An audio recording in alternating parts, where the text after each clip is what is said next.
All right, hello, hello. Welcome to the May Cup for Little War Game. I'm square root of -1. Good to be here. Good to have you all here as well. But before we start, I do want to go over a little bit of the balance changes that have happened in the past month and a half or so, since April 9th. These were the most recent balance changes in quite a while, so we'll see what's changed and also how that might impact the games that we will have today. So, going with general, first, the repair rate is reduced from 12.5 to 9. This is mostly targeted towards mech play, actually. 12.5 to 9, I guess those aren't really solid numbers that you know like what they stand for, but it is quite a big difference. So what that means is a lot of early attacks against mech used to be able to hold with like a Gatling gun and a handful of workers, but you are going to be forced to use a bit more workers to repair, especially in the early game, and also key units such as ballista against dragons, stuff like that. Additionally, the bird has been buffed a little bit. The vision is increased from 9 to 10, bird cost reduced from 100 to 75 gold, and also the acceleration is increased from 0.03 to 0.05. So this will probably be better for people who enjoy scouting, who will try to, get a bird early game to figure out what their opponent is doing. So yeah, it's a little bit more flexibility to people who want to scout. Additionally, to the airship health has been reduced from 300 to 250. So airships, while they promote drop play, they seem to be a little bit too strong. So that was a nerf that was targeted mostly at just the how good airships were compared to, for example, the bird, which used to cost the same, but also had a lot less health and a lot less flexibility. So yeah, airship health is reduced, and also the attack and defense upgrades for each faction were increased from 140 to 50, or 125 from mechanical to 150, and that's also something that there was a time where back when it was only catapults started coming out of the workshop, this was something where it kind of felt unfair if you had upgrades that affected a lot of units for like humans, but then for mechanical, I only affected just the one. But with the gyrocrafts and Gatling guns in the game, this is something that has been changed. Also, this does nerf a little bit of the catadrops with the +1 attack timing, so that's something as well. And the upgrade cost increment, instead of being 60 gold, which was hard to keep track of because you had really odd numbers like 140, 200, and then 260, it was really weird. Instead, it's changed to 50 gold, so it's a lot easier to remember 150, 200, 250, and so on and so forth. Going to the human side of things, soldiers and archers both decreased from 85 to 80 gold, so that's a bit of a buff. It doesn't really matter in the early game as much, I think, just because builds are really tight and 5 gold is really nothing, but over the course of a really long game, that sort of thing does add up. So, could say that humans have gotten a little bit buff, so you might expect a bit of Rax play, but you never know. So the Shroud casting range. Shroud is an ability that is really powerful, but not used as much. So a bit of a buff, especially against, like it says, once Archer range has been researched, Raiders tend to just die before they're able to get them off. So it's a bit of a buff in that way, just to promote some diversity of play. Moving on to beasts. So werewolves, their attack cooldown has increased. So this is a nerf from 1.1 to 1.4 seconds. So when it used to attack every 1.1 seconds, now it's 1.4 seconds. So that's a bit of a nerf, but as compensation, they have received the smash, werewolf smash ability, which means that this is the werewolf has become a lot more disruptive. You can use it in drops to deal huge AoE damage against worker lines, and also you can use it against Beast and also Rax armies just to spread them all out so Beast can get a good surround. Additionally, dragon layers no longer require a wolf's den. So this means that even if you don't open with the beast opening, if you do like racks or mechanical, you're able to get a fortress and also go for that tech switch or surprise dragons, as they say. So yeah, this is really interesting. We'll see if some people come up with some special builds to take advantage of that. But I don't know. We'll see. Also, Wolf Sprint. The fast duration increased from 5 to 8 seconds. So the Wolf Sprint, the fast duration, so when they actually have that speed boost, 3 more seconds. And also the slow duration after the sprint is completed has been decreased from 10 to 5 seconds. This is actually surprisingly a big buff, especially against like Caltrop armies, against mechanical armies. If a wolf is trapped, then you can, use the wolf sprint ability, get out of the way. Additionally, you can use it just to get surrounds, which is really good as well. Going to the mech side of things. So the Gatling Caltrop has the slow duration decreased from 7 to 5 seconds. So 5 seconds is still a very long time, and if you're nearby, you're able to capitalize and just cut off anyone who's there. However, sometimes it's not necessary, so that's one thing.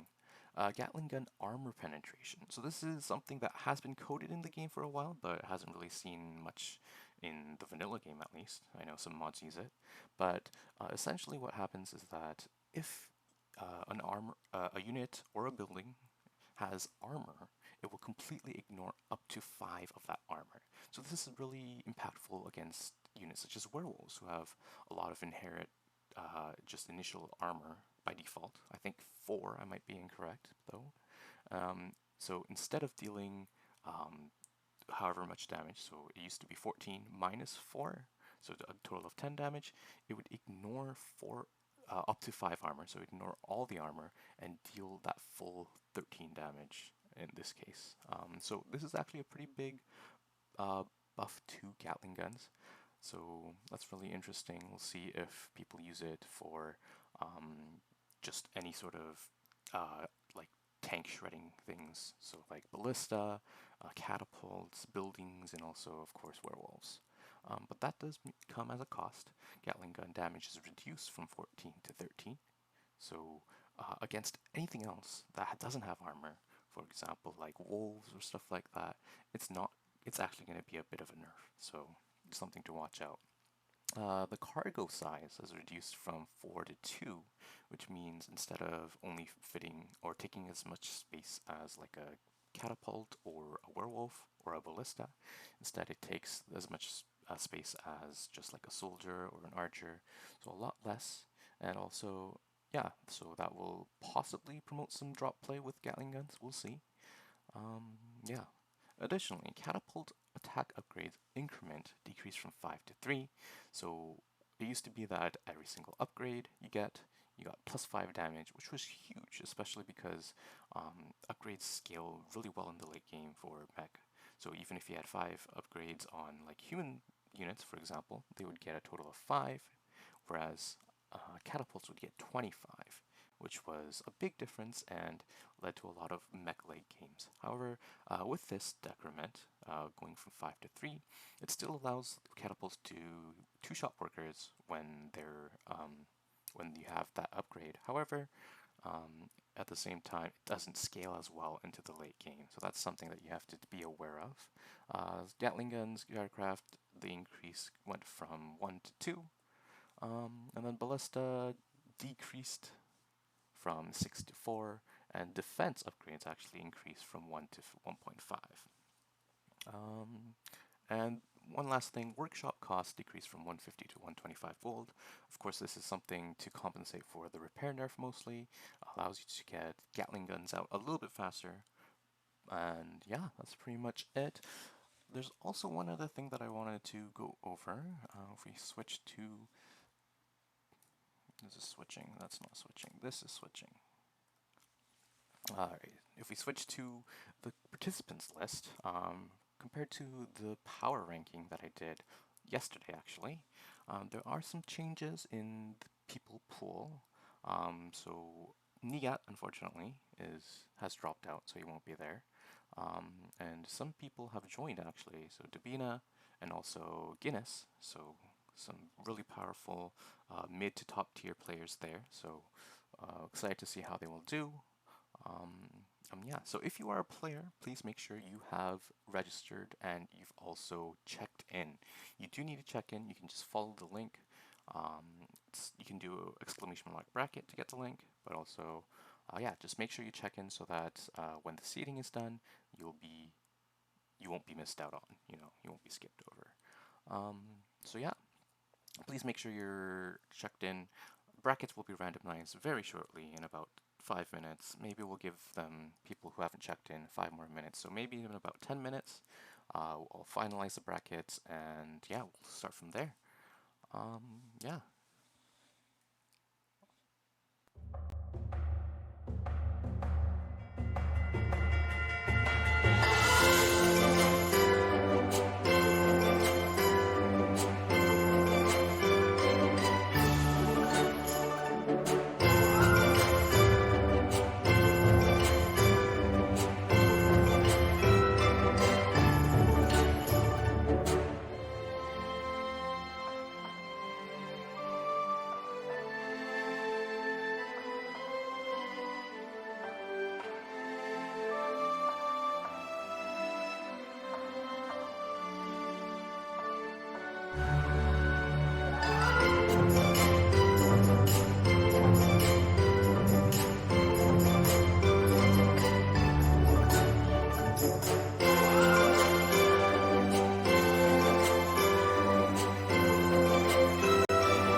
All right, so we've had to redo the brackets a little bit. We had some people who were unable to show up. Mr. Pankaka, Nigat dropped out. Who else was there? Invincible Blaze and Physics Fan. Human couldn't make it. Unfortunate, but this is now the final bracket. Please find your partner or opponent, I guess, and start the game. Yeah, join. Glabba did indeed check in.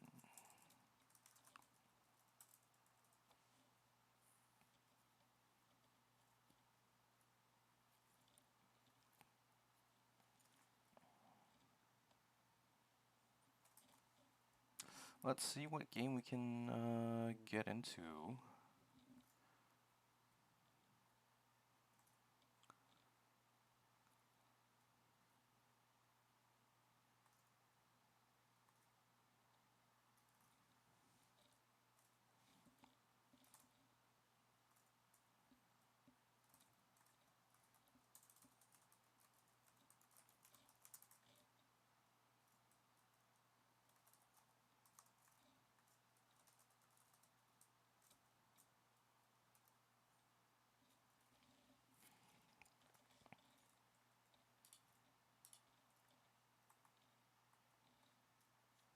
gonna look for a game.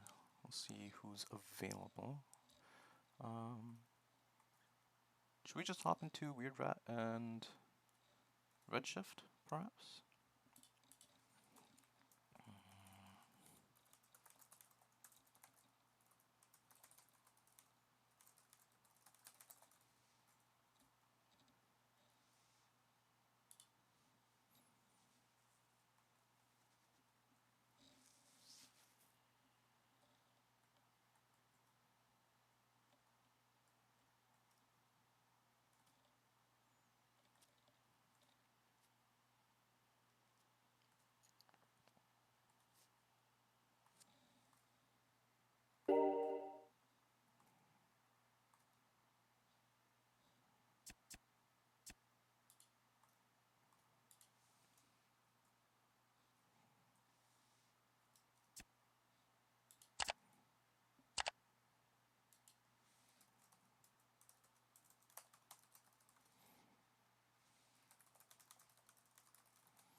Alright, we're into game one of the match between Worm and Glabba.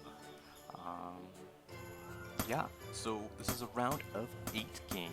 It'll be played on Sylvan Charm, made by Daz actually. And spawning in the top left corner, the player known mostly for racks, it's Worm. And in the bottom right hand side, one of the developers for Littlewargame, it's Glabba. Now Glabba's mostly known for his beast play. He also plays a bit of mech. I haven't seen him play racks at all actually, so perhaps we'll see some beast play, especially on a map as large as Sylvan, with a lot of different bases, especially because it's originally a 4-player map. But yeah, we'll see how it goes. On the other side of things, the house that's a little bit quicker, so he did cut a worker slightly for a faster racks, Worm, looks like. Yeah, we'll see how it goes. And we have that den coming out for Glabba as well. So some relatively standard openings so far. A little bit faster racks for Worm, so he wants to get that raider out probably early and do some scouting, do some harassment, but not a major difference. Glabba looks like it's gonna go for a single den opening, saying good luck, have fun to each other, which is nice, which is really nice. Really gentlemanly for both of these players. So let's talk a little bit about the map Sylvan Charm. Sylvan Charm is a pretty big map. It's a 4-player map. There are these destructible animal testing labs on each of the bases. You can destroy them to create some new paths of attack for this front base over here. And they also have a pocket natural in the back. So this pocket natural can be oftentimes taken as a first base, so a natural, or a third base if you expand to the front of your base for your first base. So yeah, if you do expand towards the front, then you are leaving yourself a little bit more open, but at the same time, and getting this as a third base. But if you take this, you're a bit more susceptible to drop plays and stuff like that. Additionally, one other thing is that you can blink from either here to here or here to here. I'm not exactly sure. Flash with the Raiders across that gap, but we'll see if that comes into play. So you do have this Raider, and we do have actually 2 racks opening from Worm. So a little bit of an aggressive opening, a little bit of an all-in, but we'll see how that goes. These Wolves just flirting with the Raider. Of course, generally you don't want to lose this Raider. You're probably not going to lose it against a 1-den opening, and of course Glabba has that natural base going for him. So yeah, double Raider production from Worm, so that's going to have to be a lot of pressure, and also he's going to look to do a lot of damage with that. So this Raider is going across the map, this Raider is being caught by a handful of wolves, it's going to be able to blink black, flashback, and this Raider sees the natural, he knows he's probably went for a 1-den, and just trying to do as much damage as possible. Some good micro out of Worm here, pulling back his Raider, getting a shot off or 2. Doesn't want to lose too much health, especially because it's a 2-den opening, or sorry, a 2 racks opening. A nice pick off on the wolf over there, and he's going to chase these 2 low wolves. Glabba really needs to identify that this is a 2-den build, or sorry, a 2 racks build. Excuse me. So this is 4 Raiders, which is quite a lot. There's no second den, there's no a tower or anything, so this is a little bit dicey. We might see a lot of damage coming in from this opening. Glabba's going to have to do some good worker micro, try to not lose them, to get some damage with them as well. This is really low, and here's the attack. It's going alright. This is really risky, I have to say again. Just 1 den going into a 3rd base. Glabba seems like he's confident trying to defend this. We'll see how that goes. And just continual just Raiders in production for Worm. There's that good surround, but a blink away in a heartbeat for Worm. Doesn't want to lose that Raider. He wants to blink it back, or pull it to the back of the group, of the gang, I guess. Glabba is now looking for a house over here to block the pathing, which is really nice. And now we have that transition, we have that natural base coming up for Worm, the front side. Yeah. Overall, I'd say this is a really nice hold, especially with the 1-den opening against 2 racks. Generally, 2 racks does a lot better, gets a lot of units killed, but so far only a single Raider has been traded out for 2, which is amazing for Glabba. This is some really good defense, really good just state of mind to not chase the Raiders as much. Good pullback micro on that single over there, point. And Worm's going to lose another Raider. This is not going very well.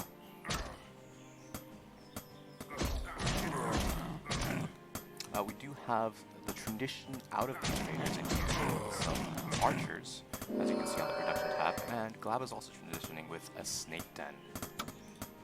We do have that second wolf's den over here. Sorry, a snake charmer, excuse me.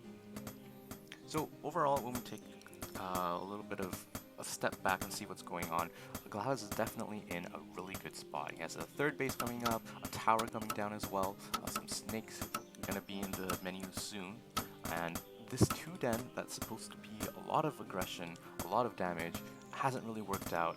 That's really unfortunate. Yeah, so Glabba has about a 9 lead, almost 10. Good pullback micro on that wolf over there, red hit point, saving that from being destroyed. So yeah, Glabba's really in a commanding position over here. The 2-den didn't, or sorry, the 2 racks didn't do as much damage as it needed to do, and yeah, Glabba holds really well done. And we have some snakes coming in, so this might snowball out of control if Glabba continues to produce perhaps more wolf dens and stuff, but instead he's going to go for this fortress, which means dragons will be on the way perhaps in the future.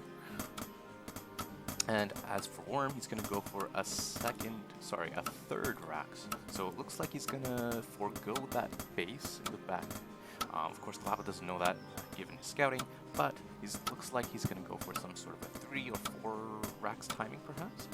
We'll see what Glabba's able to do with this small army over here. Gonna send that one wolf ahead to scout out. I'm gonna see those soldiers coming back at the same time. These, oh, this is a really good move. These raiders trying to pick off the snakes. Snakes are really weak compared to wolves against these raiders, unless you have a lot of them. Snakes are 2 shot by the raiders, whereas wolves, they require 4. So if with these raiders they can, you know, snipe off anything they want, that's really good. And just doing this constant damage, especially with the regen and with the raiders, that's really good. However, Glabba's trying to cut these off. We'll see how it goes. They do have a blink. Getting a shot off, and he's going to blink away. Some good attempt to catch these raiders, but they're going to be able to escape. And we do have a sizable Rax army.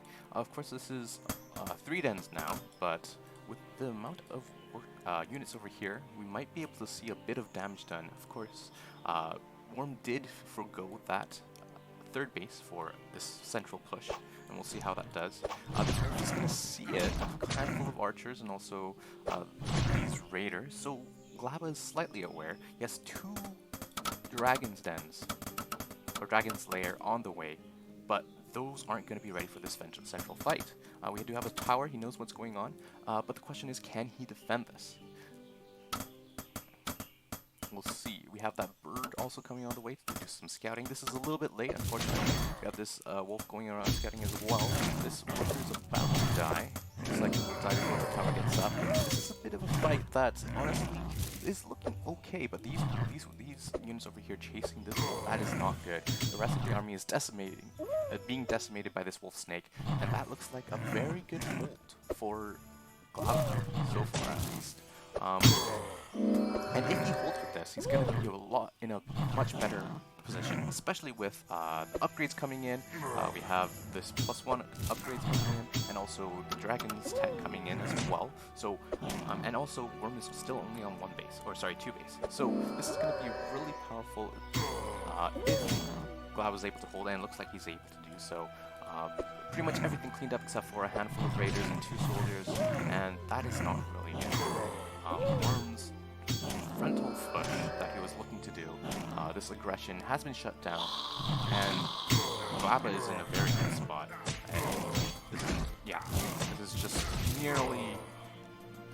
it was really unfortunate for Worm, especially because the initial attack with the 2 Rax Raider didn't do as much damage as he wanted.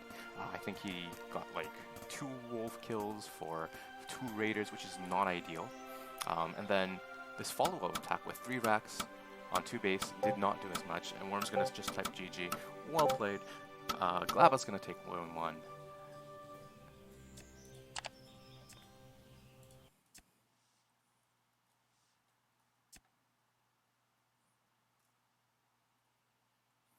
And yeah, Glabba's in the lead, which means Worm, who's lost the last map, then can choose the next map. So if he has something prepared, that's going to be something interesting. We'll see what map he's able to choose. It's going to be Ravaged.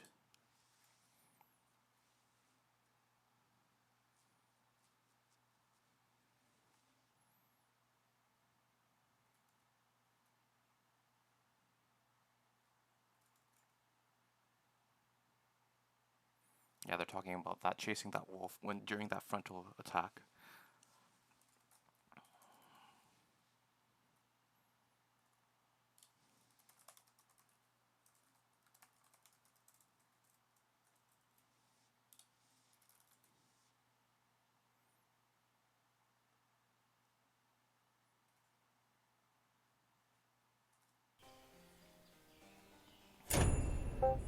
Alright.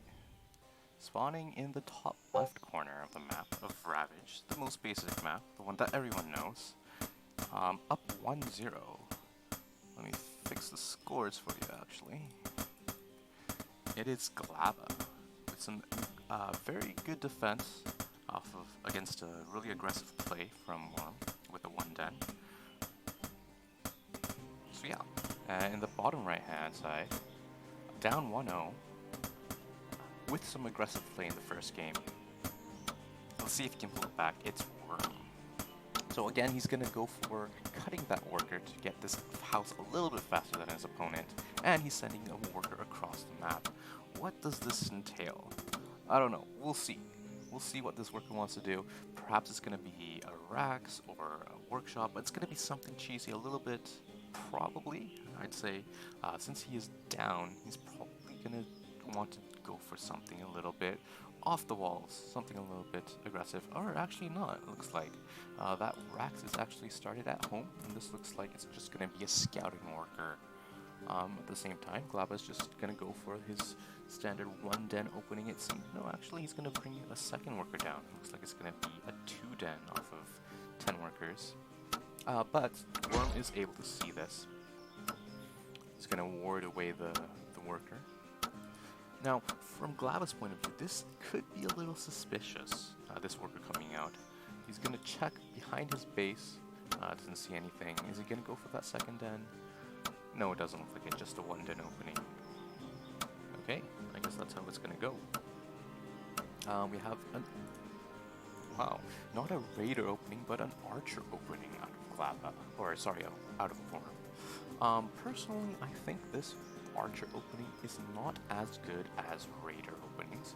With the Raider openings, you do get some scouting done, you do get some pressure done, so I generally think the Raider opening is a little bit better, but the Archer opening is not bad as well. You are able to get a handful of Archers, you do get your natural base a little bit quicker, so yeah, and with, I don't know, maybe he has something planned for a big, like an Archer attack in the mid game, but we'll see.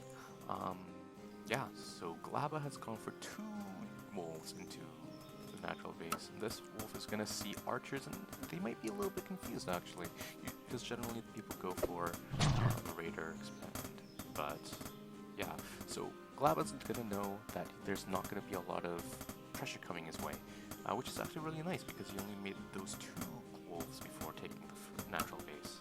So Worm's going to take this castle over here, allowing for a 1 space over here, so that means wolves or any other smaller units such as soldiers, raiders, archers are able to fit through, but larger units such as werewolves or catapults are not going to be able to do so. These archers, just warding them back, you know, some warning shots going on. And a bit of a passive opening compared to the previous game. We're trying to catch these wolves, and they're going to be long gone before they're able to get caught. And yeah, life goes on. We're going to see what the plan is for the mid game for both of these players. Yeah, we'll see what's going on. Glabba looks like he's going to go for an early 3rd base off of 1 den and only 3 wolves. So this is really greedy, but this is the kind of the trade-off that you get when you do go for these archers. If you want to go for raiders, then you're going to force out wolves from your opponent. You're going to force out a little bit more defense, right? And you won't be able to grab that 3rd base. But given that he's opened with these archers, that means Glabba is able to take this 3rd base at a really quick time, and he's going to have a huge economic advantage. A few more. These archers are going to go catch some of these wolves, but they're not going to be able to do so. We have a tower over here. That's a really interesting decision. I feel like this is more of a you're probably not going to attack me kind of thing, or I hope you don't attack me kind of thing. This is really nice over here as well. The soldier going into this gap, probably on hold position, so these wolves can't get through. Looks like this hold position, which is really nice. Some good micro out of one here. But he doesn't know what's going on the other side of the map. He doesn't know Glabba has gone for this early 3rd base. He doesn't know what he's up to. So I think Worm off this one Rax, this is going to be a little bit difficult for him. It looks like he's going to posture to take a 3rd base right now. He has this raider going across the map possibly. Going to maybe blink over this side and go for some scouting. Glabba's taking a 4th base approximately at the same time Worm's taking his 3rd. So this is looking, again, really good for Glabba. Yeah, he's just able to get away with so much with this 1 den opening. No raider pressure, so he was able to take that third base really quickly, and yeah, he's just in a really good position. That raider actually didn't go around to scout what's going on, so really Worm is blind. If you take a look at what his vision is like, it's just really nothing. He only sees the wolves. He saw this at the beginning of the game. He's just stuck on his side of the map, building towers. This is now his second axe. This is not looking good. But, I don't know. We'll see. We have a handful of dens coming in for Glabba again. 3 more on the way, so it looks like that will bring the total up to 4. We'll see if Glabba's looking to posture towards attacking this third base perhaps. He's going to be able to scout this third base, no problem. And this wolf is going to go in and see not much as well. So yeah, overall it's looking really good for Glabba. He's up a base, and he knows he's been able to get away with a lot, economically at least. This raider is going to go around and do some scouting, which is, I like that. Could have gone there a little bit earlier, but, you know, especially with this watchtower here being able to defend, but that's okay. I still like this. It's going to go around, perhaps see this base, hopefully see this base as well, but we'll see. We'll see if that, we'll keep tabs on that raider. At the same time, Glabba is going for a snake charmer, wherever it may be, over here. So this snake charmer is probably going to look for snakes and then go for possibly a huge frontal push. We'll see. A little bit of a supply lock for Glabba right now, so he's building 2 houses as well.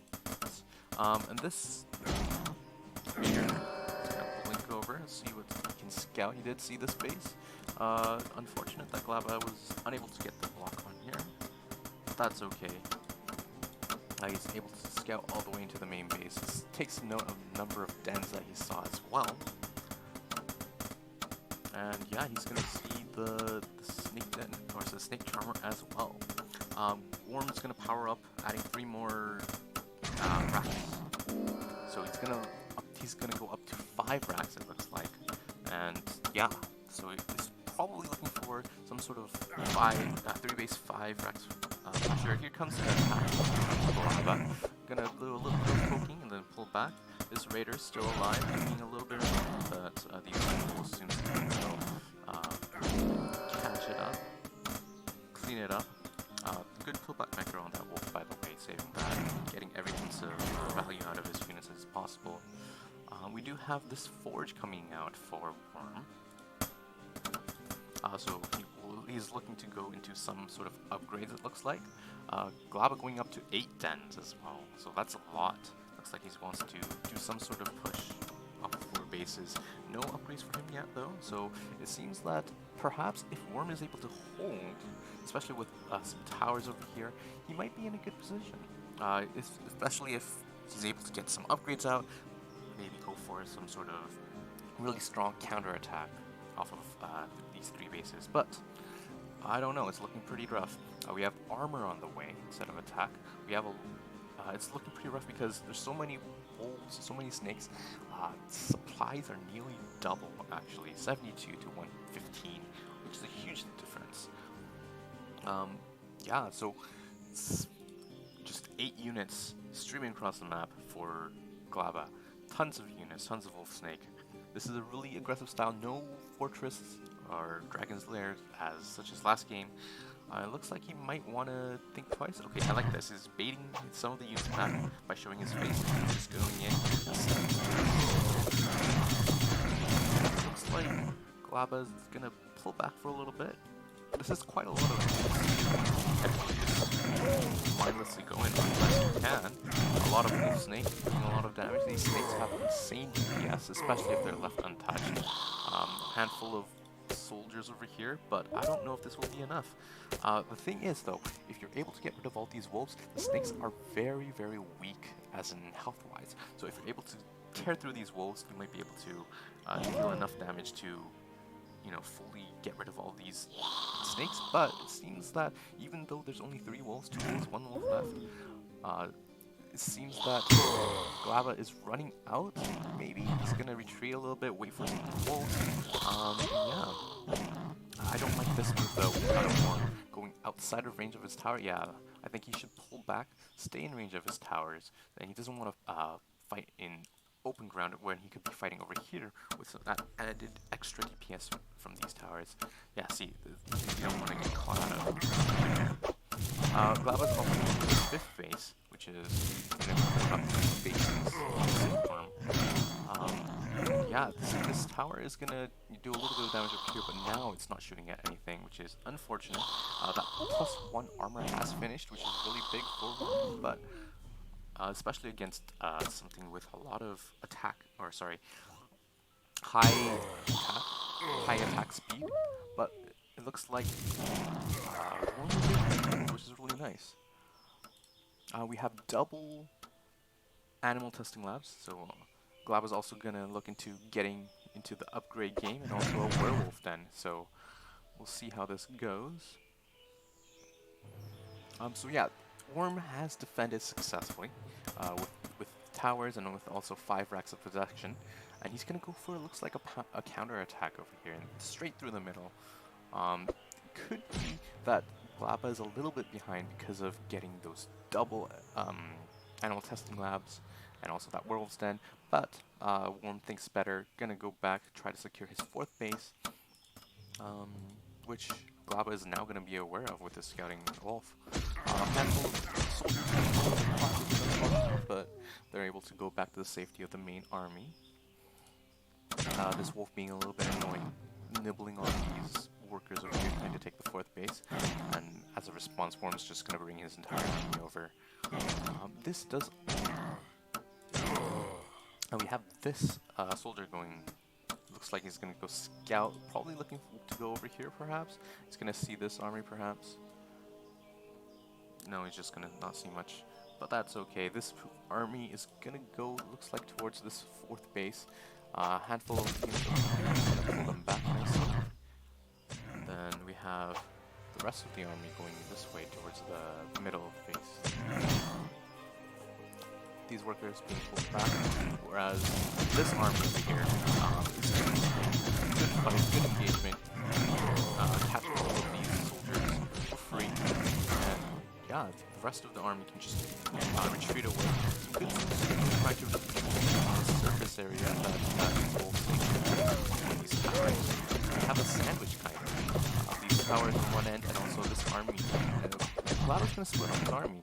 A handful of units going this way. So Worm looks like he's splitting on top very well in response. Gonna take off.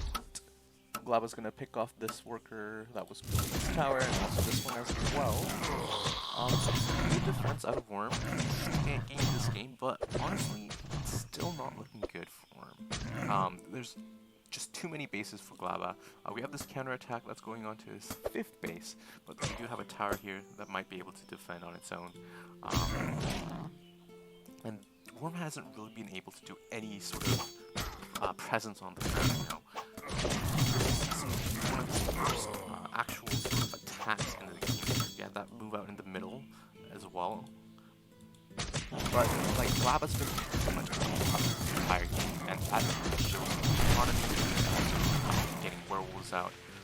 This army reflects collapsed on a handful of brothers, good tank damage for larger scales of damage, but we'll see if this is enough. Looks like we still have that possible armor advantage, so this fight is going a lot better than it possibly would have. But even with that, it's just too much weakening this side of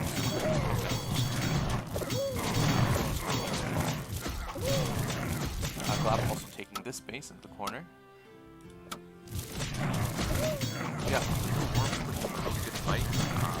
I feel like he put in a pressure there earlier and just let essentially just expand, get a ton of wolves made, and yeah, we have this werewolf, really tanky, especially when his armor upgrades, just werewolves with that plus that 4 armor is going to be really difficult to just shred through. We have a bit of a regroup onto Worm's 3rd base, but we have a handful of snakes over here as well. Yeah, Glabba's just content to say, okay, I know you're on 4 base, I've got 6, I don't really care. I think he's really confident with going into the later stages of the game. He's got werewolves coming out, double upgrades coming out. Glabba feels like, I think he feels like he's in a good position. 3 werewolves at a time. But something that does counter werewolves is this mage guild over here. So this mage guild, if you get mages out, they have an ability called slow field. And slow field slows basically all enemy units within a huge AoE area of effect. And then it's because werewolves are naturally chunky and they're kind of slow as well compared to wolf snake. Hold that thought, we can have a bit of a engagement. The rest of the zombies are coming here. They're going to step off here, but we're going to bring this army back.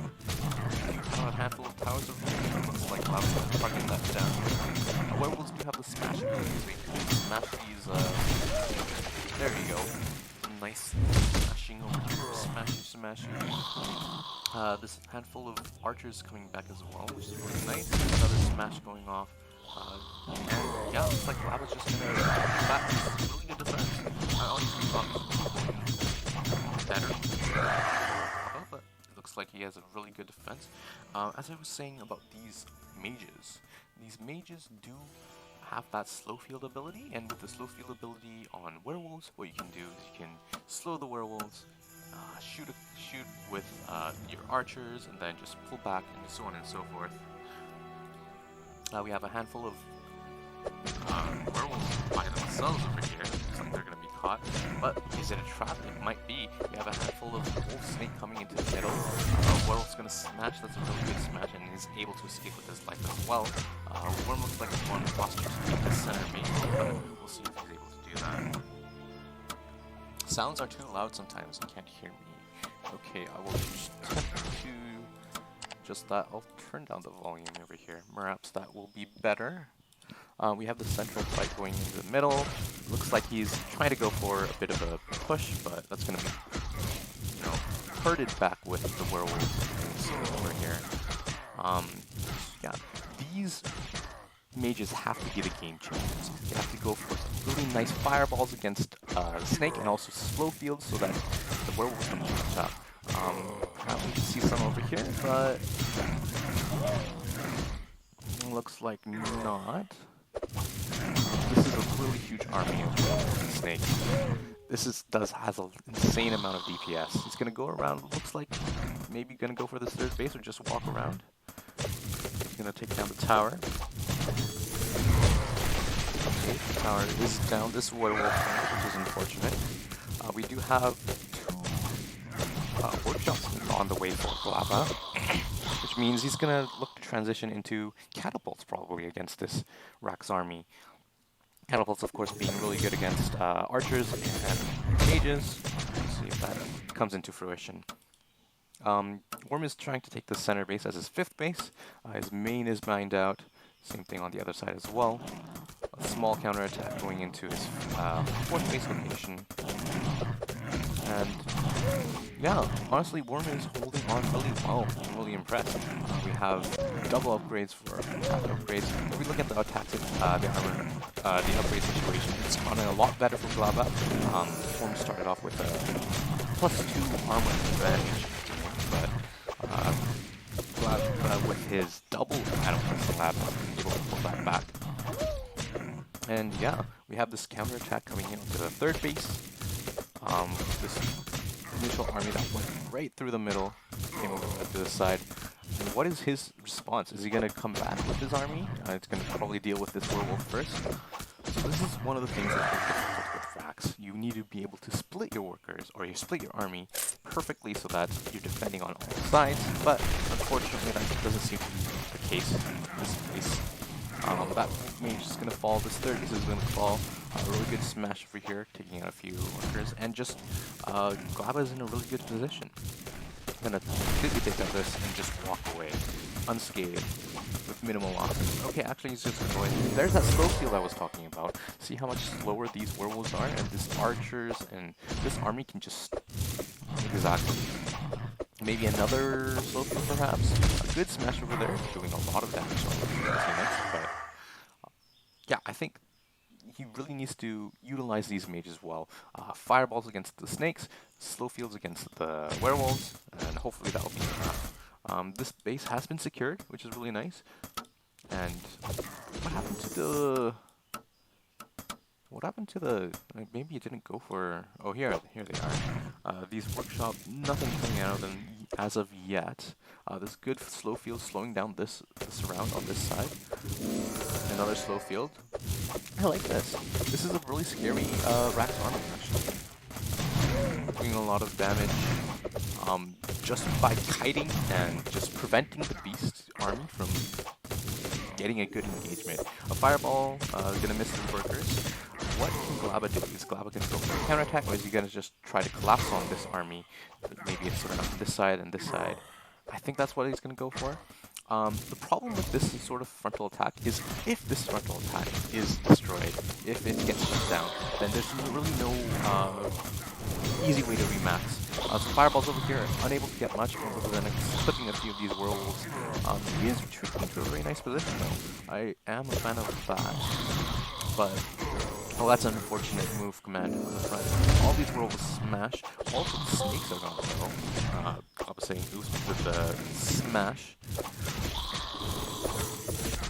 With the snakes gone, you only have werewolves, and werewolves aren't that good if they're being slowed and being kited. Look at this. Some really good kiting from Worm. Doing really well for himself. A handful of snakes coming on this side, but a fireball could clear them up.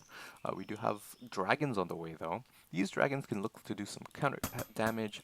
A handful of soldiers and archers over here, and really Worm's putting himself into a position where he could possibly win this game.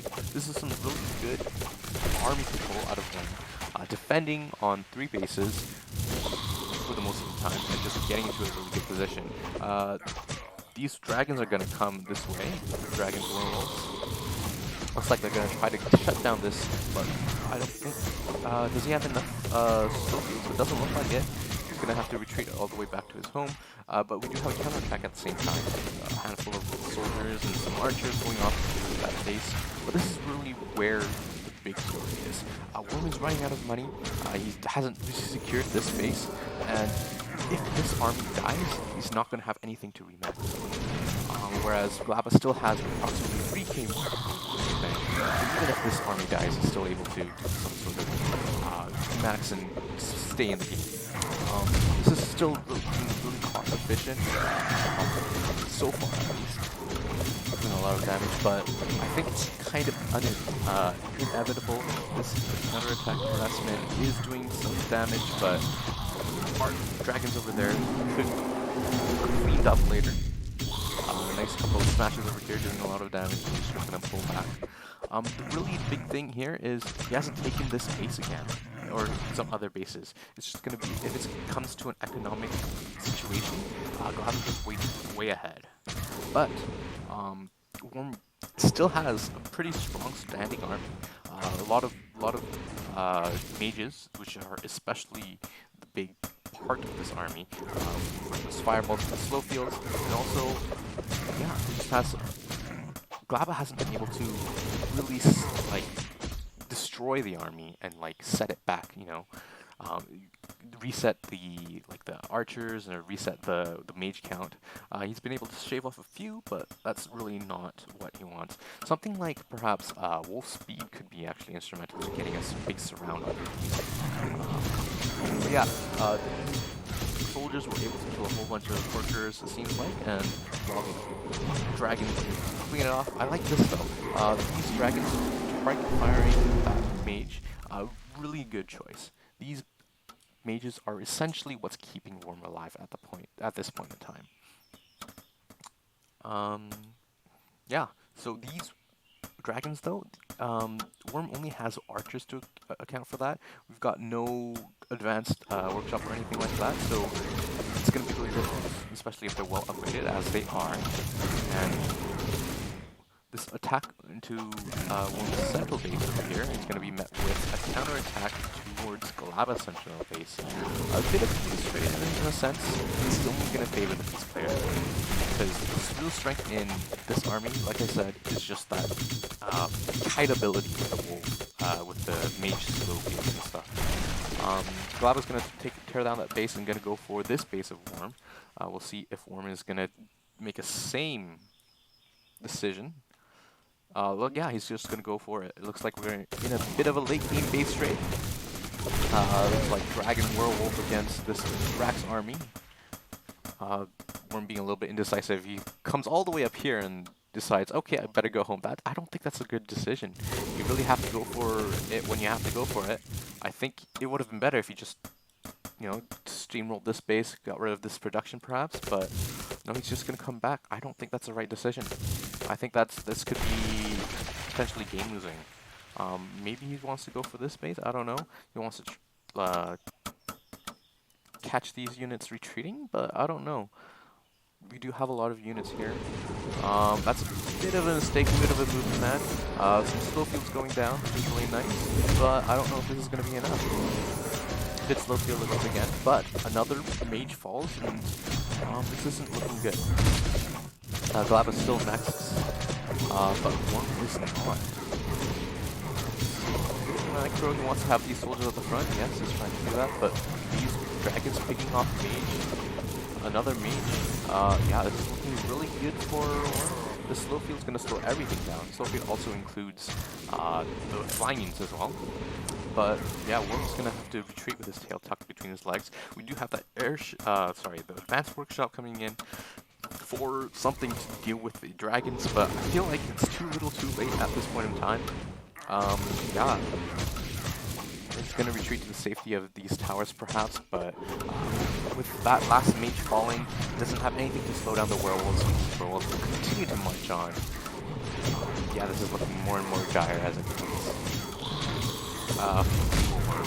Really unfortunate. He put up a really good fight, especially last stand. Yeah, indeed. GG's, well played, and Glabba's going to advance, it seems like, to the next stages. I think he has to play Rhinis after this. And well played. That's a good game indeed.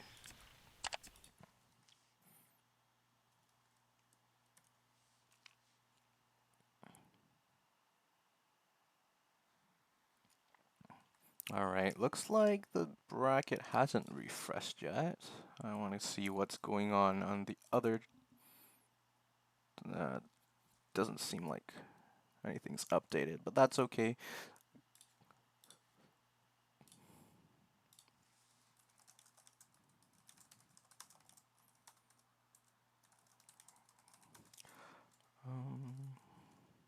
Are they not allowed to?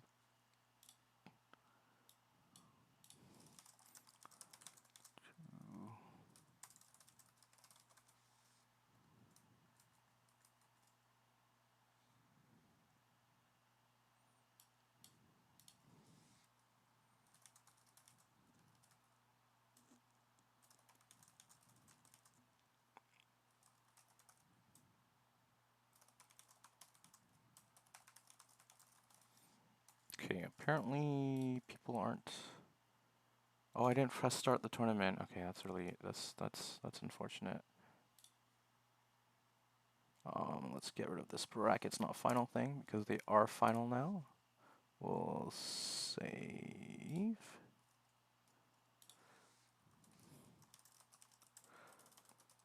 That's my bad. You should be able to post this.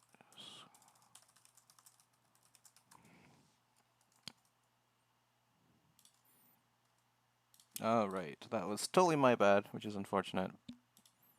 But you should be able to post them now.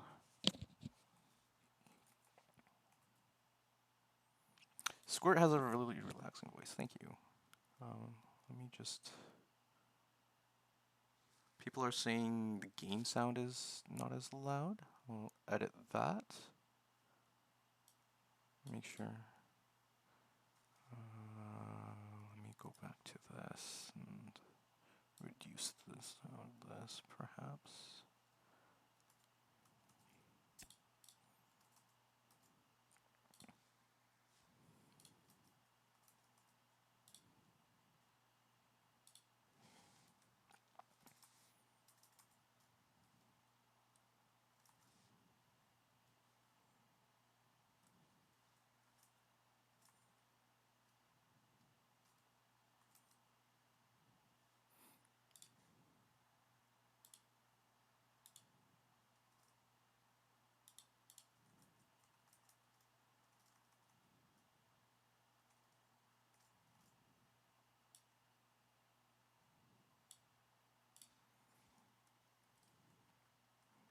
I'm gonna switch over to this. All right. We do have. Why is it 1, 3?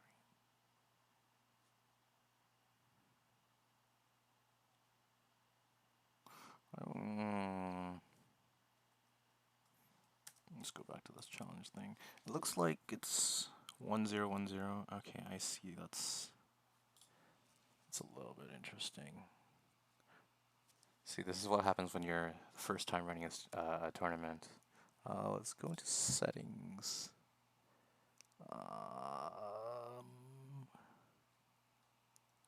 Station report scores, maybe. That's not what it wanted to do. Looks like it's saying like it's 1-0. How does it look like? Score set 2, set 3.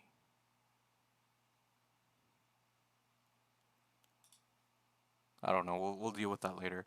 Looks like Rhinis has defeated Ruda 2-0. Weird Rat taking out Redshift 2-0 as well. Looks like Destroy Call versus put 1-0 for Redshift. I think that works too. Yeah, I'm not sure.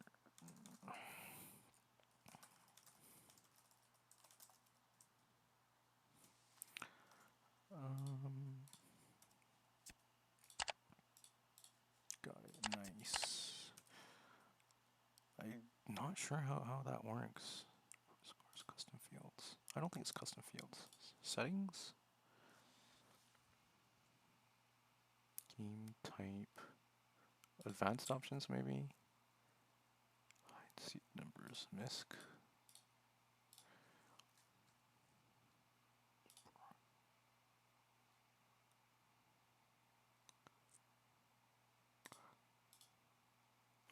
I wonder if we can do this. I wonder if that works. Yeah, okay. We'll do this just to fix it so that it looks a little bit better. Alright, so it looks like Weird Rat defeated Redshift. Destroy Call defeating Divina, Glabba defeating Worm, as we just saw, and Rhinis defeating Ruda. Don't overcomplicate things, please. Yeah, I'll try not to. Okay, so we can move on to the next round. I'm thinking we'll probably look at Guinness versus Weird Rat. I kind of want to see how that goes.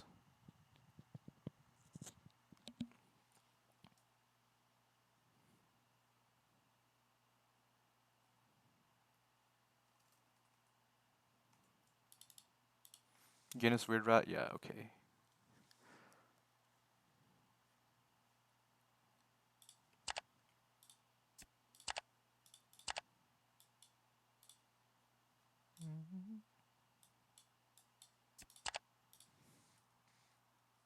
You don't have to wait until you're semi. No. You know what? Yeah, I guess I want to see Guinness versus Weird Rat, but at the same time, I think it's better overall if since we're at a semifinals, probably go for Glabba and Rhinis, and then we should be in time to see Destroy Call versus Guinness or Weird Rat. Even though I think Guinness Weird Rat would be a really interesting match. So I think that's what we'll do just so that there's not as much downtime for like Glabba and Rhinis because they'll have to be waiting. So I think we'll go for Glabba Rhinis. I know people want to see Guinness versus Rat. I also do too, but I think it just makes more sense because we can watch this and then while this is going on, a bit more concurrency, and then we can hop right into the semifinals, hopefully, as soon as this is done, and then the finals right after. So that is the plan. Can we ready for the match? Sure. Let's go for that. Go for Rhinis.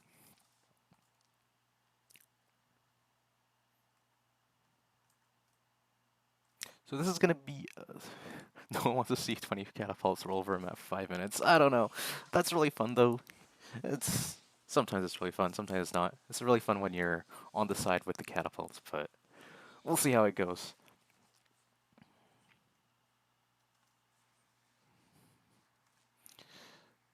Silent Fjord is the map. I'm gonna spec over here.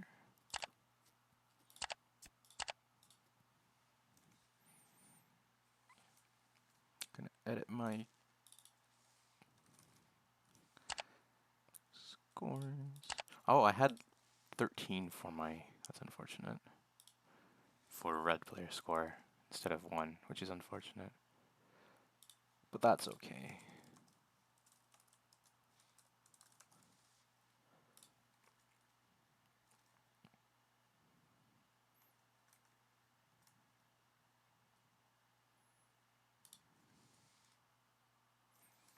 Alright, we're heading into game. Alright. Spawning in the top right hand side. The player that we just watched, developer for Littlewargame, playing some really solid beast, some greedy beast. It's Glabba. And in the bottom left hand corner of the map, player of Mech. I guess you can call him the Mech Machine. A bit of a pun there. Defeating Ruda 2-0. It's Rhinis. Or Rhinis, actually. I believe I asked him. And yeah, we're going to be playing on Silent Fjord. So Silent Fjord is an interesting map. Rhinis is saying wait, I'm not sure why. Settings are best of 5, yes they are. Silent Fjord is an interesting map. There is something that's really interesting for this natural. There's this back end that goes into the natural. It can be walled up with a single house, but this is a route of attack potentially for someone who's playing a more mobile army, so someone not mech. Glabba's actually going across the map with a worker den across the map. This is going to be really interesting. Let me talk a little bit more about the map though. You can do something like catapults on the low ground to attack a base like over here. Because of the long range, sometimes set up towers, and then the defending army has to go around, all the way around to defend. So that's something that can be abusable. But yeah, let's go back into the game. We have a den forward and also a den at home. So it's going to be a 2 den versus a 2 racks. So a little bit of cheese going on both sides. It's going to be really interesting, seems like. Generally, I'd say with 2 den versus 2 racks is a lot better. Especially because raiders with proper micro just shred wolves. They're able to attack and move back, attack and move back, which is really powerful. So this is a bit of a build order win for Rhinis, Rhinis also, while he's known for his mech, he's also really good with his raider micro. So we'll see how that goes if he's able to translate it into a win. We have this first wolf and this worker just chilling on this ramp over here. But yeah, this is going to be a really difficult defense for Glabba, I feel like. Just because with proper micro, just with raiders, you can attack a wolf, run back a little bit before wolves can really do any of the damage, or wolves can do much damage to the raiders. Now Glabba's going to be aware of this 2 racks right now, and what is going to be his response? Looks like he's going to try to do some damage with this. But yeah, I think he needs to do some sort of transition. Yes, this snake den, I like this. Wolves, if you keep the wolves alive and have like a handful of wolves, snakes do a lot of damage. They do also get destroyed by raiders at the same time. So it's a bit of a counter versus counter thing. Because snakes have that range and also a lot of DPS. They're able to deal a lot of damage. Okay, that's a wolf going down for Glabba, which is unfortunate, especially because he's trying to transition into the snakes. Only 1 wolf being produced at a time right now. Another wolf is coming back. Good pullback micro over there, but that second wolf is going to fall down, which is unfortunate. So yeah, this is really good, advantageous position for Rhinis. He's going to get that house, and Glabba just looks like he's going to have to go back home a little bit. Things aren't over, I do want to say. Rhinis is supply blocked. Waiting for that house to complete. This snake, I think, is being built out of this. No, it's not. It's being built out of home. That's really good. A bit of a surround, which is good. He wants to pull back these weakened wolves, which he's able to do, which is good. But right now, it's going to be 6 wolves versus 4 raiders. This is not looking good. Only grand total of 0 raiders has fallen for Rhinis. Really, I think Glabba needs to pull his workers, perhaps. But he's reluctant to do so, which is, I understand, but he just doesn't have enough to defend this. This is going to be really dire. Okay, here comes the worker pull. 4 workers being pulled. You don't want to attack with those. This snake, unfortunately, is going to get trapped, going to get sliced down, assassinated.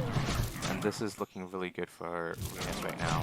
Glabba unable to find the damage that he wanted to, being a little bit of a hard counter with this 2 Rex Raider. These workers going back home. This army is just looking really pathetic in comparison. A good position to keep that snake in the back, but still no raiders have gone down to court. That's the first raider to fall, I believe. Yes, it is.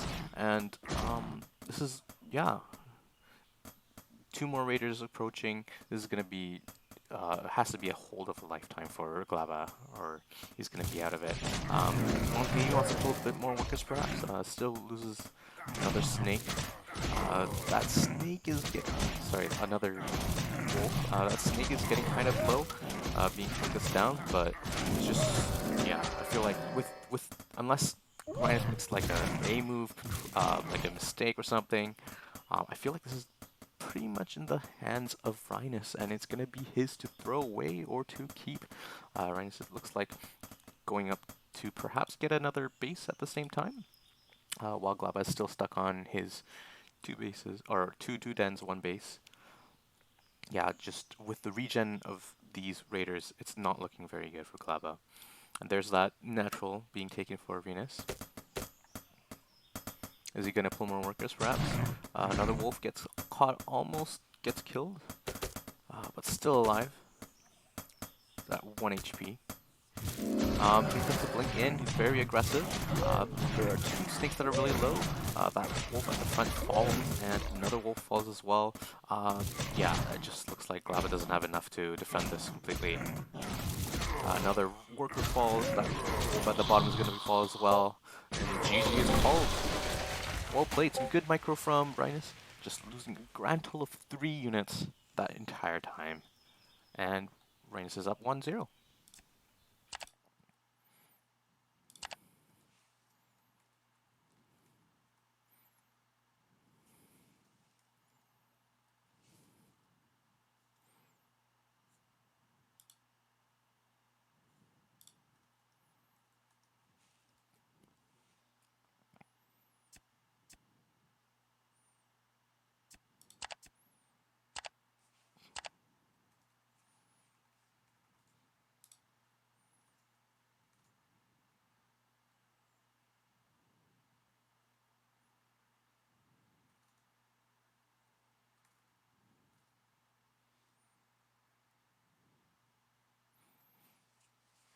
Alright, we're heading into game 2. Let me get this thing set up. I don't think I had it right last time. There we go, okay. Alright, spawning in the top left-hand side, down a game after a failed 2 den. It's Glabba. He's going to have to pull something else out, given Rhinis' good raider control. We'll see what he has in store for us.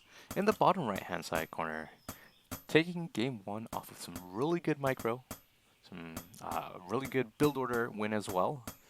It's Rhinis. No mech from him so far, but the game's still young. We're only in map 2, so we'll see how that goes. So yeah, let's talk a little bit about Ravaged. Ravaged is a map that a lot of players play on. Everyone plays on it, everyone's familiar with it. It's a map that everyone knows and everyone has a lot of practice on. So Glabba choosing this, it could be a comfort pick, but it also could be, you know, I don't have any other map that I really know kind of pick as well. Glabba looks like he's going to go for a den opening, and Rhinis is going to go for Racks opening. So something similar. We'll see if Glabba goes for a second den. Looks like he might. There it is. Will Rhinis go for a second Racks of his own? I don't know. We'll see. One thing to note, though, this Racks is, in my opinion, slightly misplaced. I think it's more effective if it's one hex down, unless he's going to go for a castle over here. I still might be wrong, but I'm usually used to this Racks being one hex lower, but I don't know. We'll see. I don't think it might not matter, but against a 2-den, it probably will. So yeah, we have a 2-den out of Glabba.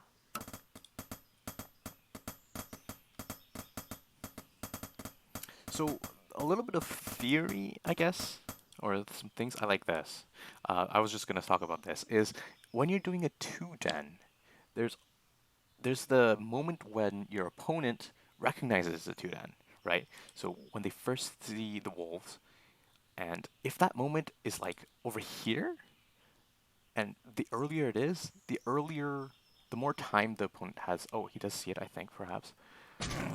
The more time he has to react. He's gonna know that it's a 2-den now, given that there's 2 wolves out this early. Actually, this could still be a 1-den. So he doesn't know it's a 2-den per se, but he does know it's an early den. He's gonna go for a castle and also pulling the workers. Okay, so he should know it's a 2-den now because he sees this third wolf. We'll see how his micro is, and of course that snake charmer coming in as well. So snakes will probably be on the menu in the future, in the near future. He's gonna bring more workers. He was thinking about it, not quite. Oh, this raider's kind of trapped. It looks like he might want to jump. Okay, good blink away, good flash away. That is really good defense, really good SimCity over here. The second raider is about to pop, and it does now. So this is a lot more dicey than that 2-den, or sorry, the 2 Racks opening as at the beginning. So as the Racks player, you want to, number one, don't take as much damage on your raiders, and also don't lose as much work as possible.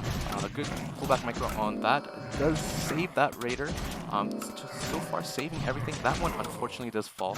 Another worker does fall. So this is going a lot better, especially because of that 1 Racks opening compared to a 2 Racks opening in the previous game. Glabba doing a lot of damage. Might be able to get that final raider perhaps. No, he's going to pull it back. So far, this is pretty good for Glabba. I feel like Rhinis needs to pull more workers, but we'll see. This raider might have to blink over the wall. Yes, it does. Losing that 1 raider in the early stages of this rush is really devastating, especially because that's a lot of regen potential, regen health. It's a lot of potential damage as well, because 1 shot does 51 damage, which is a huge amount of damage to be losing. Especially in the early stages. He's gonna looks like he's gonna target the Racks, which I think it's a fair decision, especially if he's being really defensive like this as he is right now. Rhinis is gonna go for a second Racks. So this looks like he's just continuing to be a 1 base all in. We have some snakes on the way as well. So with these snakes, Glabba's going to be able to do a lot more consistent damage, and he doesn't have to, you know, like be chasing as much. I feel like some good attack. These workers, I don't know. That raider's getting dangerously low. I don't want it to fall, but we'll see if it's able to. A bit more damage coming in. There's another worker near the front line that's about to fall. I feel like Glabba could wait. Okay, that's a raider that's down. That's really unfortunate. This is a lot of damage. You really shouldn't be taking this much damage. I feel like maybe this comes back to that sort of placement that I was talking about.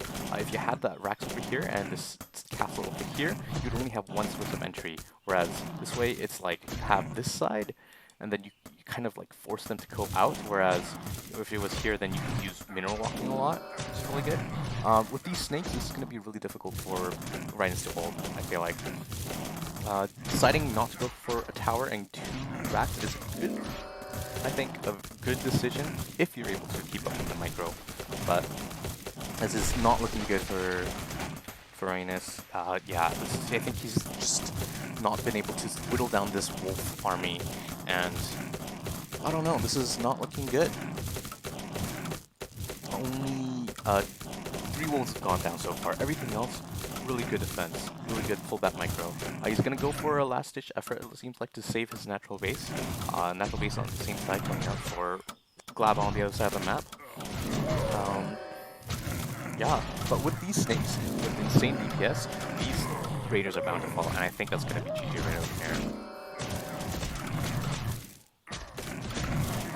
More workers falling, and Rhinis types GG. It's tied 1-1.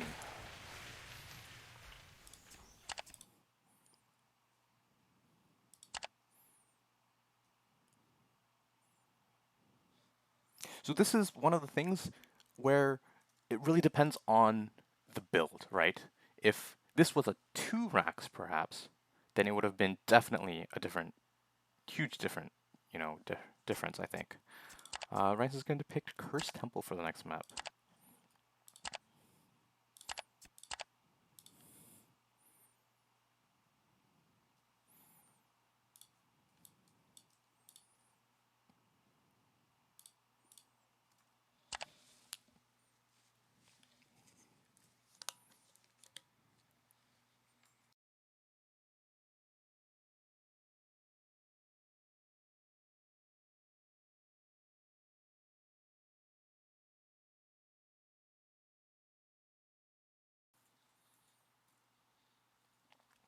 Alright, we're heading into game number 3.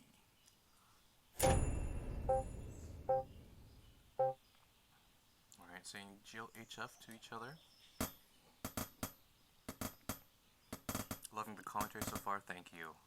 I'm kind of new to this, so please excuse my poor casting at times, but I try my best. Spawning in the bottom left-hand side of Cursed Temple, it is Rhinis. Unable to hold that last game with the 1 rack expand versus 2 den, but we'll see if he can turn it around on this map. His choice, by the way. And spawning in the bottom right-hand side of the map. Pulling it back with the exact same build, but a better outcome, it's Glabba. Alright, so one interesting thing I see so far is Glabba hasn't gone for a house. He hasn't. It looks like he's gonna go for that build where he goes for castle first. That's really risky, especially against this sort of map. The rush distance is pretty small, especially because, you know, you have this highway in the middle of the map, or at the bottom side of the map, where there's so much, like, it's just basically a straight, completely go straight.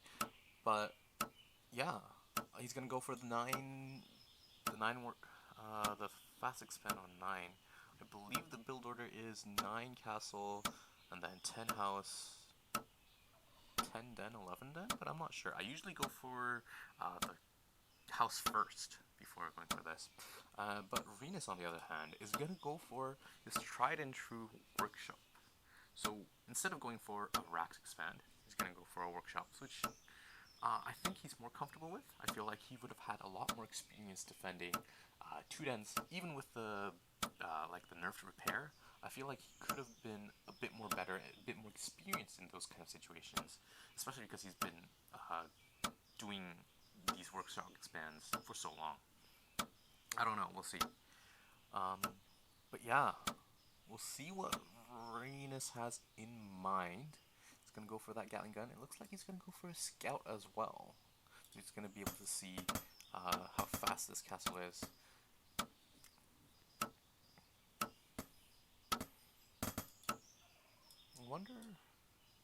I wonder what the reason is for choosing this map for Rhinis. Other than just like a straight up mech push straight through the middle, I feel like that's probably gonna be it. Because just given the short rush distance, I feel like that's gotta be the reason. Here comes that scouting worker. He's gonna see this base. he's going to be a little bit disappointed, I feel.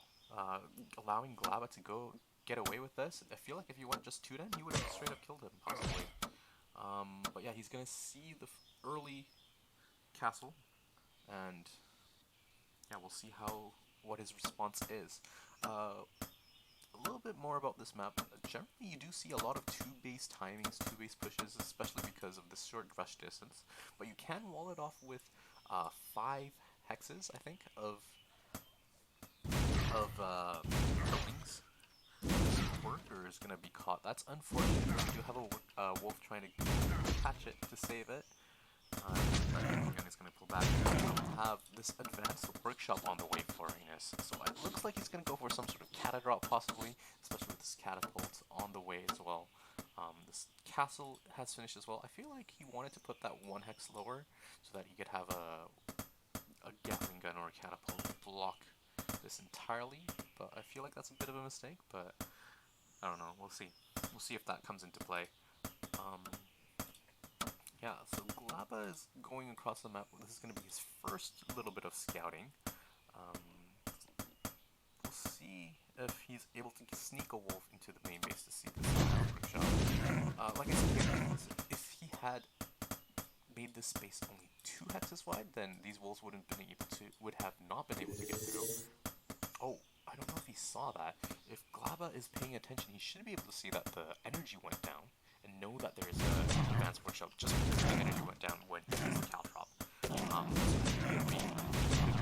Use that as information, but I don't know if he will. I don't know if he's aware of that or thinking about that, I guess.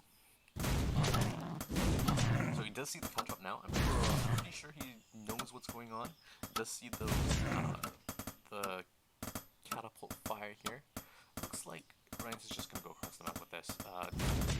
2 catapults and workers. At the same time, this is going to be a perfect opportunity to try to pick off this gun.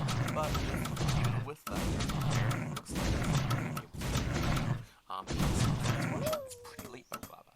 This is not going to be in time for ballistas to come out against this airship. So it looks like he wasn't able to pick up on that energy going down or that caltrop. So that's really unfortunate. He's going to put down a tower on each base. I don't know if this is going to be enough. He's going to have to do a lot of good worker micro to protect his workers, prevent them from getting picked off.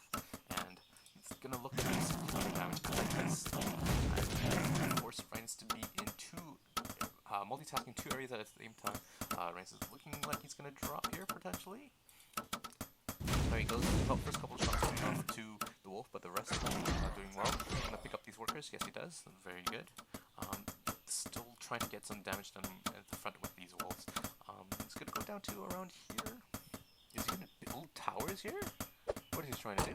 I don't know. Oh, he is? Okay, this is gonna be really interesting. I don't know if Glabba's gonna be able to see it. Let's take a look at his vision. He's not gonna be able to see it. Okay, this is gonna be really interesting. If he's able to get these towers up, while Glabba's preoccupied with dealing with this drop, then this is some place that you can drop your catapults here, start doing damage onto this. Glabba hasn't even started a ballista. Okay, now he has. Really unfortunate. So this is gonna be like, this is almost halfway done. This is really good. Oh, he's gonna scout it right now, Glabba? He's gonna see it now. Is it too little, too late? I don't know. These wolves unable to do some damage across the map. That's a good idea. I don't know. They look like they're gonna complete. This is really not good. This is really not good, especially with these catapults still denying mining is natural. Glabba's in a world of trouble right now. His counterattack with wolves unable to do damage. He's gonna bring them down probably to try to deal with this, but yeah, this is not looking good. Some really good multitasking out of Rhinis, and these towers doing amazing. I like this especially. This house trying to do some 6 cities so that wolves can't get a huge surround. It's really strong. Very smart. That tower is going to be denied, so this is looking better and better for Rhinis. Usually in these situations, like the beast player might have a 3rd base not good, so you can give up the bases that 3rd base. But at this point of time, it doesn't look like that's going to happen because he went for the towers to defend against the energy drops, but that really didn't do anything. We're going to see if this airship's able to come out. I don't know. The Ballista has to do some warding away. He's gonna target the tower. Glabba's taking that third base, like I said, but these wolves have been they've been unable to get to value across the map, unable to do anything against these three towers. It's really dire for Glabba. And now, yeah, just Rhinis has control of the high ground. It's looking really good. Glabba's gonna go across the map in hopes of doing some sort of damage. This might be an option. I don't know if that will do well, but Rhinis is gonna see that with the airship. This tower's about to fall as well. And once this tower falls, you have free reign over this gold line. And yeah, there's just really good preparation out of Rhinis, I feel like. He's gonna pull the workers back to the main base. Thinks better of it. Pulls it back.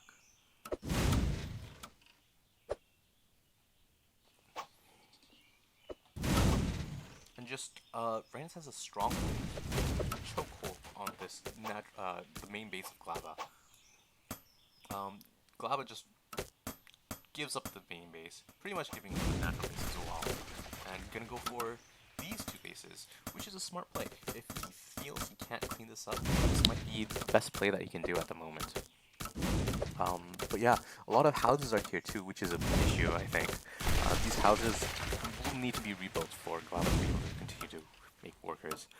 These wolves, they really haven't been doing anything. That's really unfortunate. If you had them APM, you could like try to deny the space, you know, set some up over here or something. Some good catapult shots gonna take out a worker or two. These wolves are now gonna be able to live it. I think that ballista took down that airship that was with them, which is really nice. He's gonna try to go for an advanced. That's really good by Rhinis, actually, trying to target that last building worker who was building the advanced workshop, but unable to get it. That's a bit. This is a start. This is good for Glabba, but it's still not. He's still not out of the woods yet. He had to give up the main base, give up the natural. He's gonna lose these houses. Gonna probably lose this wolves den. Yeah, things are looking dark, but he's survived, which is good. However, on the other side of the map, Rhinis has taken his third base. Gonna pump out some more workshops. Gonna tower up here as well. So yeah, Rhinis is definitely in the driver's seat, but it is not quite over. We'll see how Glabba's gonna respond. I think he's gonna go for a wolf drop, but that's already being prepared against, I guess. He's going to be prepared in the main base. Maybe he's going to drop into the natural or at this third base. Is he aware of the third base at all? Doesn't look like it. Still has to struggle to deal with these catapult drops as well. He's going to drop actually over here onto these catapults, trying to clear some of it out. Maybe save these houses, which is really nice. He does get two of them. That's really good. He might be able to take off these workers as well. I feel like that's good. I feel like he can just go from here. There's too many towers here. I don't think. Yeah, he's just going to retreat, which is good. At the same time, these catapult drops haven't been able to do as much damage as I think Rhinis wants to do. It's still ahead. It's by 16 on the workers, but some good defense by Glabba. Still sticking into this game. So, yeah. I feel like, does Rhinis know about these two? Yeah, I think like he should just go for these houses just to supply block Rhinis or Glabba, slow him down a little bit. We'll see. Have this ballista, some catapults coming in. Some good dodges actually. Really good dodges. I'm a really big fan of this micro. He's gonna try to target down this tower. The wolves come in for cleanup, and Rhinis is forced to lift up and go. He's gonna lose that catapult. Unfortunate. Will Glabba be able to pick this off? Gonna drop down the ballista. Oh, I feel like he could have been able to do it, but that's okay. So let's take stock of the situation. Glabba loses his main base, his natural, but he's still not dead. He has two bases to Rhinis' 3. So it's still a game, but Rhinis is definitely ahead. He has almost a 20 worker advantage. He has his infrastructure set up, continuing to try to poke around and do some damage with catadrops. Honestly, Rhinis is in a very good position. These catapults doing some damage, won't be able to get any workers, but any damage is good damage. Any trading is really good for him here.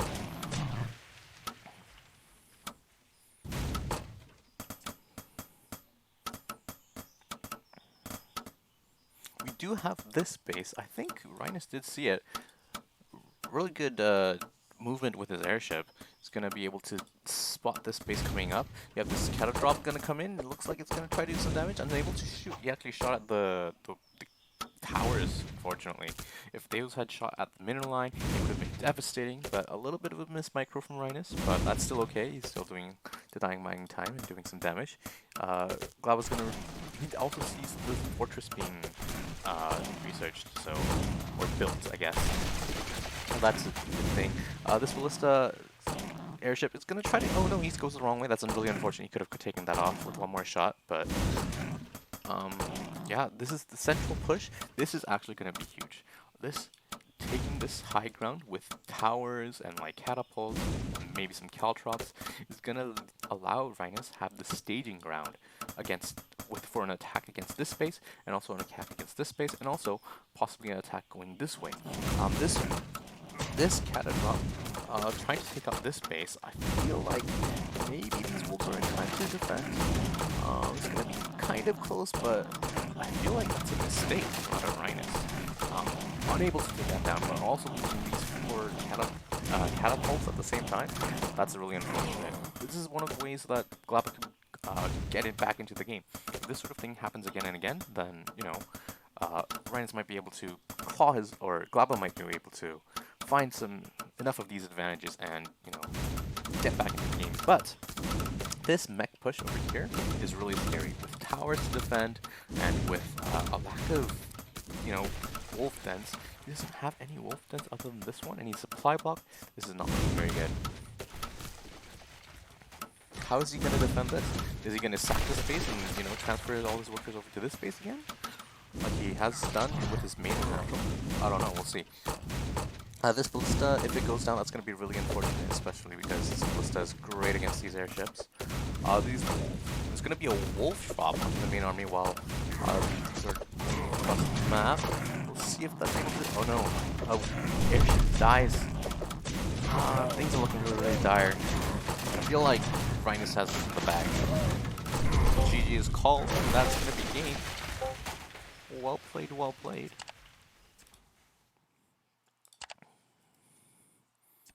Who's talking to me? My voice is quiet. Yes, I will endeavor to fix that. I think this is a little bit better. Glabba's picking out. Yes. While we're waiting for that, let's actually go to the bracket. Let's see if anything changed. Guinness taking out Weird Rat 2-0. Well played by him. So we're still waiting for the other semifinal, which will be Guinness versus Destroy Call, but that'll be after this match. Best of 5 now, DC. Yes, it is. The next pick will be Stream Junction, looks like. So Stream Junction, obviously going to be a beast favorite map, given how large it is.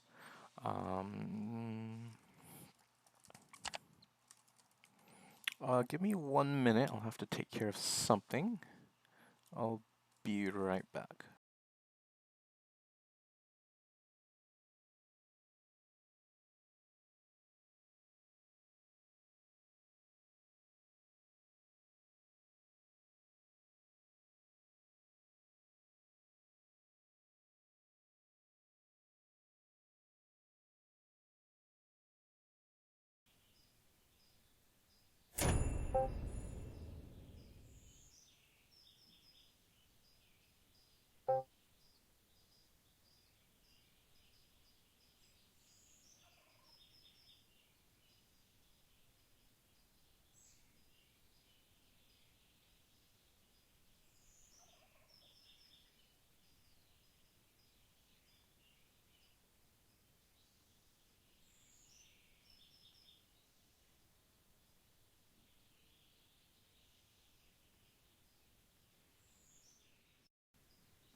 Alright, I'm back. They started without me, but that's okay. Spawning in the bottom left-hand side. Sending 2 workers across the map. up 2-1 in this best of 5 with some well-planned, well-executed mech play on Curse Temple. It's Rhinis. Let me change the score. Bam. Production value. Okay, on the other side, spawning in the top right-hand side of stream, going for a castle first. Down 2-1. The Beast player, developer for Littlewargame, it's Glabba. Alright, so Rhinis is across the map doing this 2 racks play on this map. So this is a really big max stream junction. And a lot of people, some people at least, dislike it, especially because of how large the map is and how long it takes for people to get across the map. It's going to be really difficult to play like a standard Beast style or a rack style. Just because, especially against Beast, because Beast has so much space, and given how fast and mobile the armies are, it makes sense that Rhinis is unsatisfied with this pick and gonna go against it. How many times has Rhinis double racks? Twice, actually. This is the second time. Getting worried about your prep? Okay, we'll see. How did Glabba beat Rhinis? Rhinis lost on Ravaged, where Glabba did a 2-den versus Rhinis's 1 Rax expand. Alright, so Glabba, I don't know, he might be a little bit dead. So the castle first at 9 supply into the 2-den, I think is a little bit worse than the house first and then castle first into 2-den, because in that build you get a little bit more workers. Early on, so you have those for the defense. So you have them for just being safe, I guess. Here comes the initial push. Glabba's instantly going to bring all his workers, pull these workers back. This is going to be a difficult one. Given the timing of it, I think he knows that something is proxied. He's going to try to save that worker. Unfortunately, it does not. I feel like he needs to build a tower right now, as soon as possible, as soon as he gets the gold required for it. Some good micro so far. He's lost 1 worker. There's that second worker going down. This is going to be a difficult goal. It's going to have to really depend on both players' micro. Wants to pull back the weak ones. This wolf being surrounded, that's really unfortunate. Does it going to go down? Not quite. Oh, actually, instead it's a worker that takes the fall. Glabba, this is not looking good. He doesn't want to lose too many workers, but he's already lost 4. And with that 9 castle, that means he has less workers than something like an 11 castle. And just right now, he's only... he still is ahead in workers, but I don't know. Rhinis losing that 1 raider there is really unfortunate too, though. You really want to be able to keep those raiders alive. That's another worker going down, though. Oh, this is going to be really tough.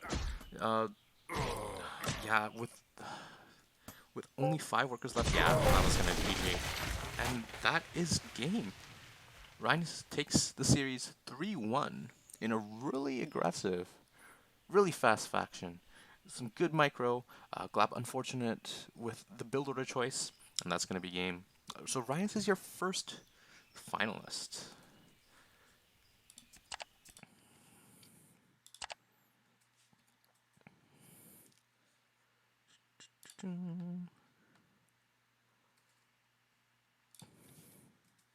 All right, let's go back to the bracket. So Rhinis so far has not lost not lost. I was gonna say he hasn't lost a single map, but he has dropped a map to Glabba's 2-den on Ravaged. So now we're gonna go to Guinness versus Destroy Call, which is gonna be an interesting map, I think. It's gonna be really fun, I feel. I'm curious to see how Guinness took down Weird Rat, but that won't be on this stream, unfortunately, given that the show must go on. So yeah, we'll hop into that.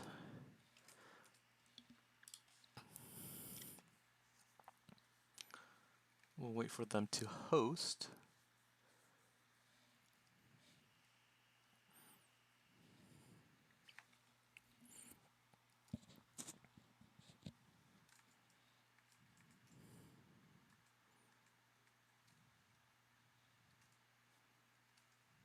I hope my volume levels are okay now passable at least.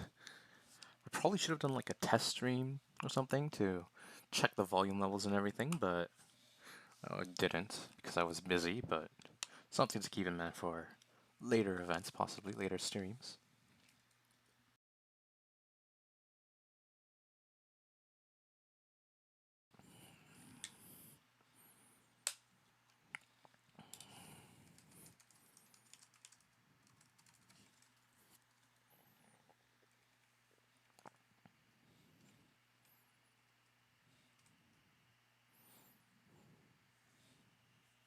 Wouldn't place me in a bonus match? I don't know.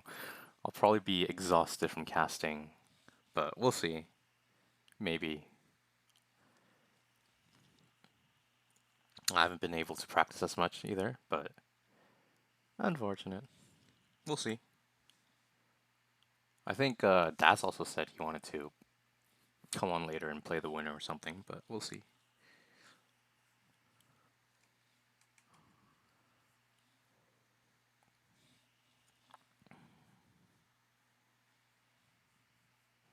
Do I need a host?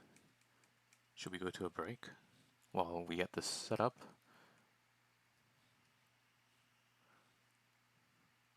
Would love to have a show match after the tourney. Yeah, maybe. I wonder who you would want to show match, though.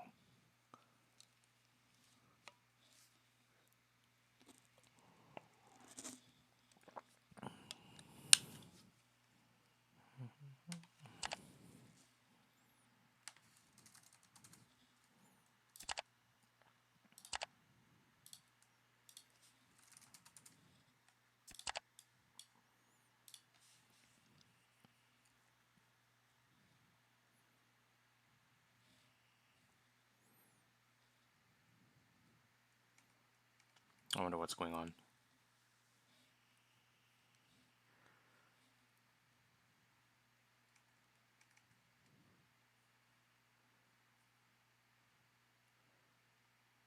Alright, I'm gonna cut to a break screen, and we'll hopefully get the maps set up ready for you in the future. Yeah, hope you're enjoying the stream, hope you're enjoying the tournament, and we'll be back.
Hello, test, Okay, I think test, that's working. Okay.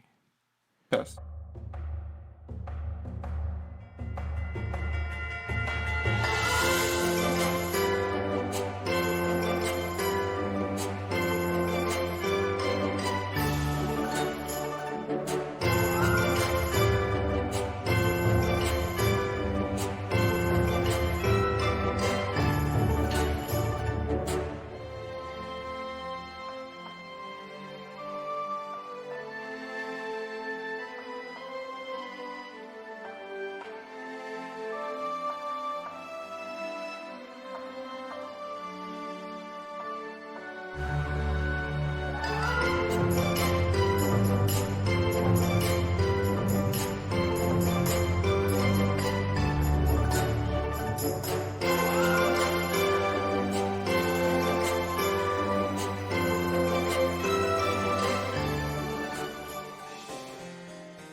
All right, ladies and gentlemen, we're back, and we're in the semifinals of Guinness versus Destroy Call. It's spawning in the top right-hand side corner of the map.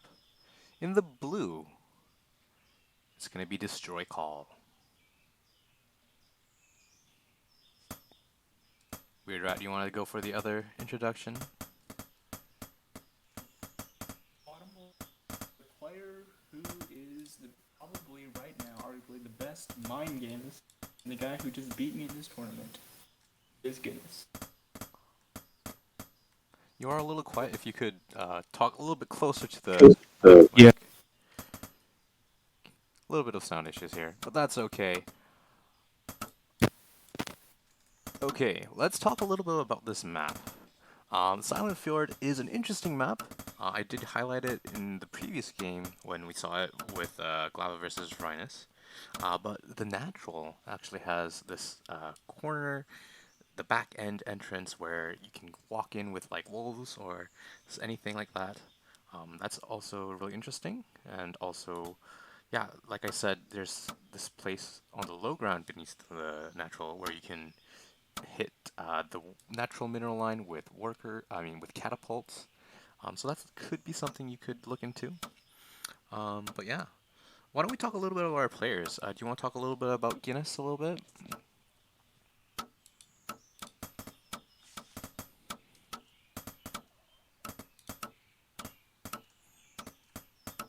I feel like we're having some mic issues, but that's okay. So if I may talk a little about Guinness, Guinness is someone who is a very interesting player, very difficult to play against. Someone who... What? Weird Rat, you there? Oh, does this work now? Yeah, that sounds Hello? good. Yes. There we go. Okay. Alright, I'll talk about Guinness and you can talk about Destroy Call. Guinness is someone very mind game oriented, likes to play a lot of tricks, stuff like, start a fortress, let your opponent scout it, cancel it, that kind of stuff.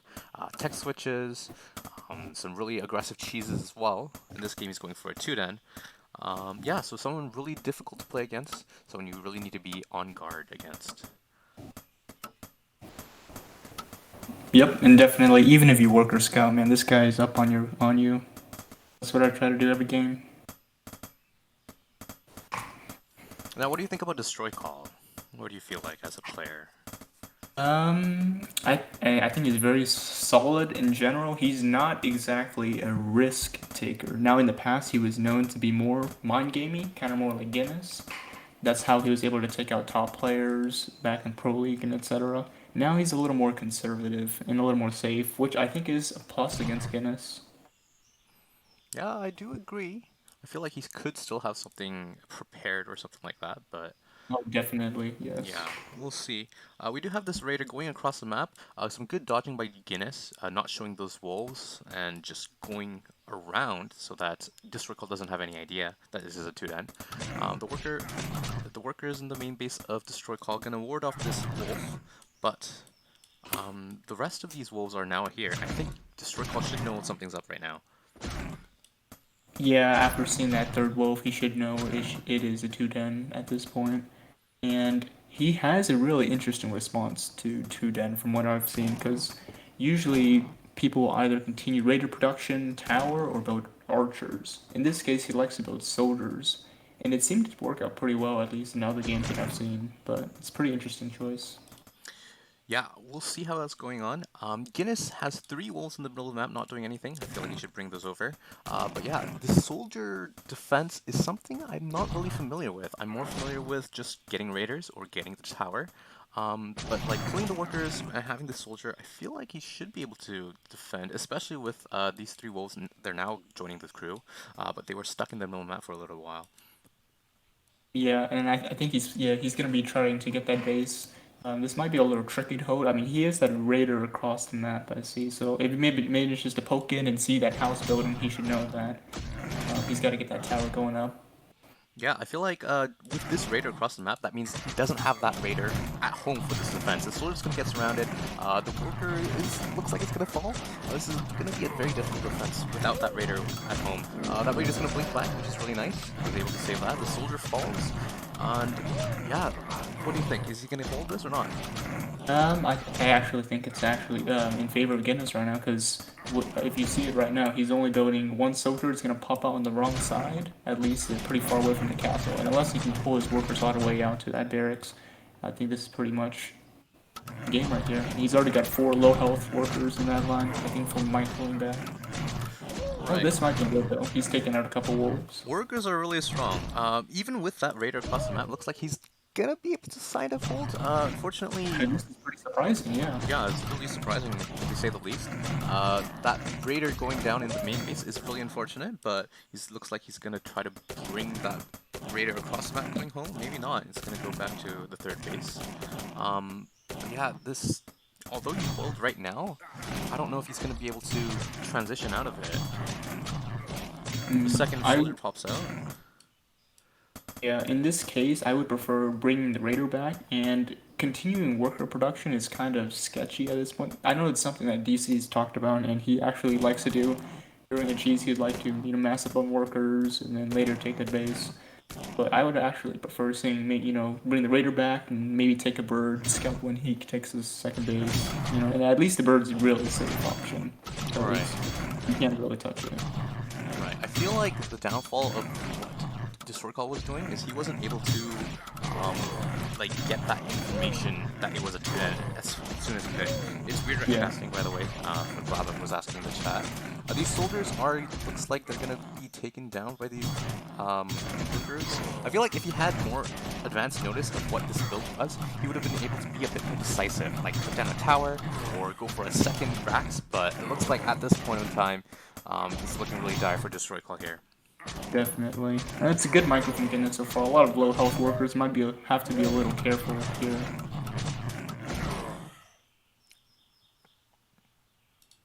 At this point, I don't think he can fight the soldiers head on.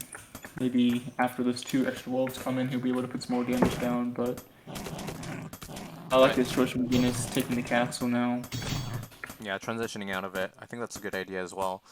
Destroy Call is almost at 350. Looks like he's going to try to take a base. I don't know if that's going to be a good idea. It will help with the Sim City, so you can like hold position his soldiers right over here, prevent them from getting us around. But at the same time, there's that back entrance that he has to worry about.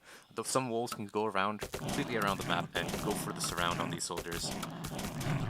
Yeah. And that's why you would kind of prefer to have archers in this situation, at least when you have the Sim City. But at this point, even affording archers and keeping them alive is a pretty hard task.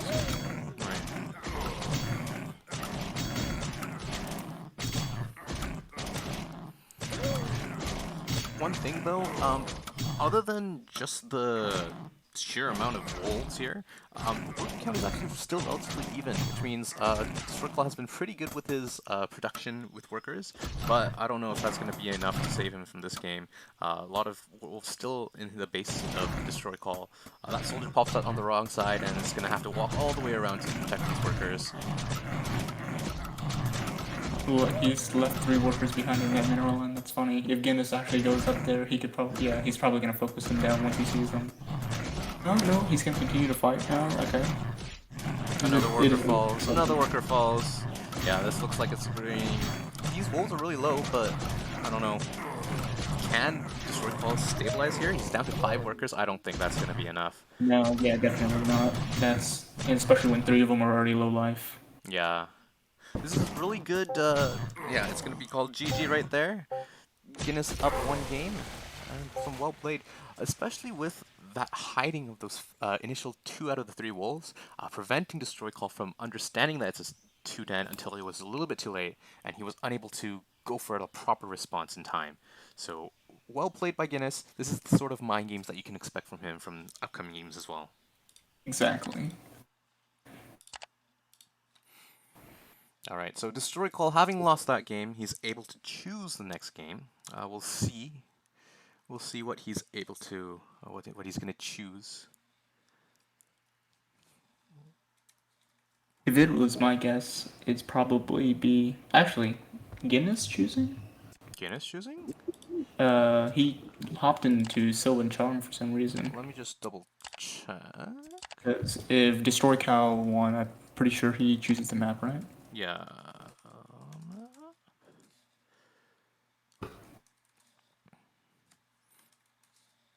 Yeah, we'll get that checked in a Yeah, second, but I believe Destroy Cal. If I was to take a guess right here, I think he would go for, let's see, Ravaged. And the reason why is because he wants to limit Guinness mind games as much as possible and play the straightforward game because he believes in that. That's probably his best bet. possibly. It is Sylvan Charm. I just checked with the Strictcall. He did choose it, and it's just Guinness Okay. that created it. So you can hop into this one as well.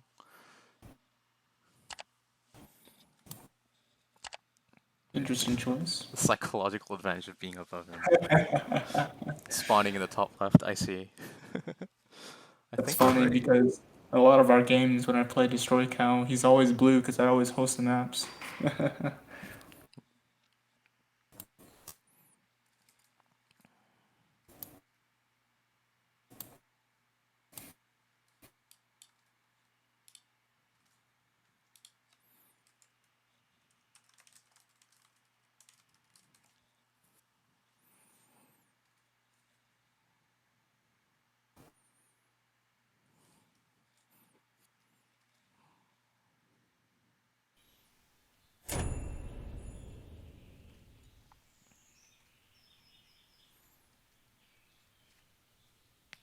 Alright.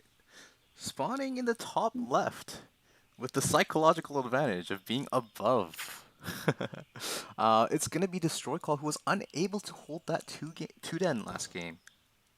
We'll see if he can turn it back.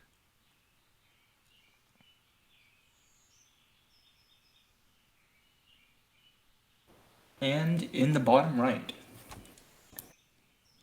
we can get this game loaded. We might have to remake. I think Destroy Cal might have lagged out. Oh no, we're good. It seems like. Yeah. Is it okay to kick people like in tournament? Okay. In the bottom right, we have the person who just won the first game. We have Guinness. Guinness wanted a free win. Lol. I don't think it works like that, unfortunate. So Yeah. what does Destroy Call have to do different in this game to, get back into the series? Hmm. As of now, I was actually expecting Guinness to do the build that he did against me Hmm. because I probably didn't tell DC that, but it looks like he's gonna try a little different. So Destroy Cal, this is an interesting map choice from him. I think from this he's definitely gonna be trying to go for a late game. I think, like I Late said, game. he thinks that it's his best option against. He loves his werewolves, but Guinness is. Let's see. It all seems to be pretty normal. Oh, actually, yeah, Guinness seems to be going for a beast play this time. It might be an expand first, I believe, from that Po- later castle. Possibly. Destroy Call is pulling this worker early, and he's going into. I think this is might be that build that you're. Oh no, maybe not. We Yeah, I have know. this proxy racks at the bottom half of the map from Destroy Call, and a second worker coming as well. So this might be a proxy two racks. A lot of cheddar today seems like. On the Yeah, other side of the map, Guinness seems to. I don't know. What is he gonna do? and I think he's gonna check for that. He probably thinks Historical's gonna do that trick against him. Yeah. He's So expecting it. I believe this trick, for those of you who don't know, you can build three by three buildings into like this corner of the map over here, like a house and two dens and stuff like that, and you can actually glitch a worker across this chasm.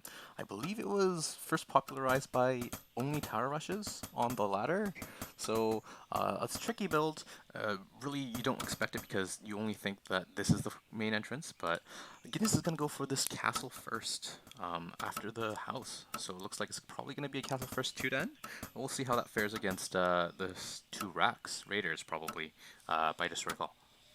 And this is interesting because I'm trying to see. He might be. I think Destroy Cow is going to try to use that flash across the ledge.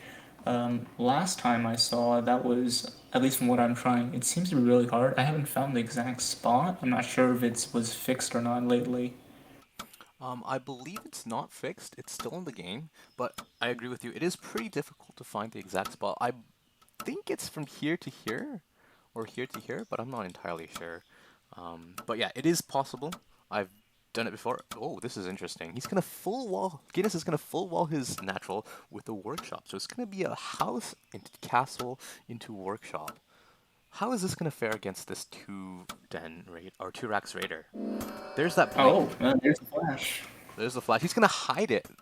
So he's gonna chill in that natural base for a little bit.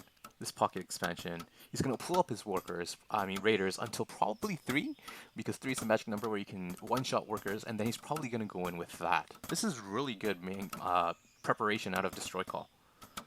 And especially, I think this is the worst build Guinness could use to go into this expand first into workshop.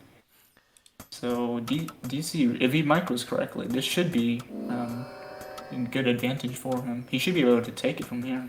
I agree. This is gonna be really difficult for Guinness to hold. There's those 3 raiders. He's gonna walk in, and he's gonna be able to start one-shotting workers. A little bit of miss micro there. Gonna target different workers. He's gonna try to go for, looks like, that one. Oh, this is some slight inefficiencies in micro, but still, this is going to be devastating damage. Gatling gun on the way for Guinness.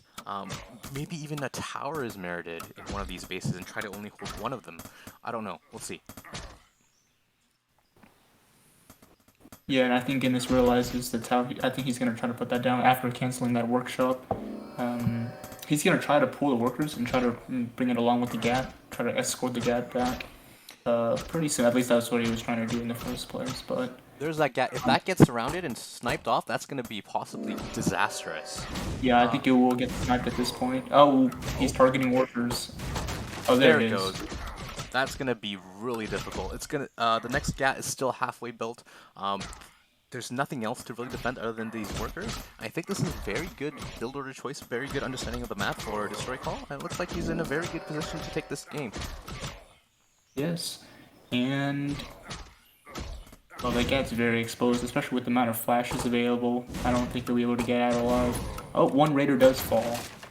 But at what cost? So many red hit point workers here. GG. Good preparation. Destroy Call is gonna strike back to tie up the series 1-1.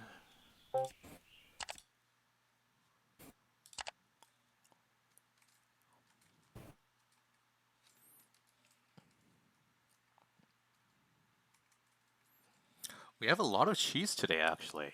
Like, the game that I watched against with Rhinis and Glabba had a lot of 2 dens and 2 raxes.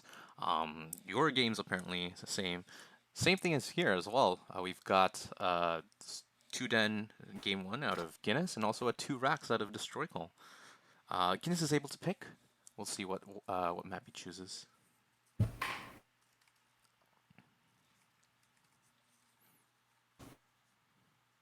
This is funny because DC actually he did realize that Thieves' Isle was going to be in the map pool, so Guinness choosing Thieves' Isle. This might be a 2x versus 2x. You might be right. We'll see.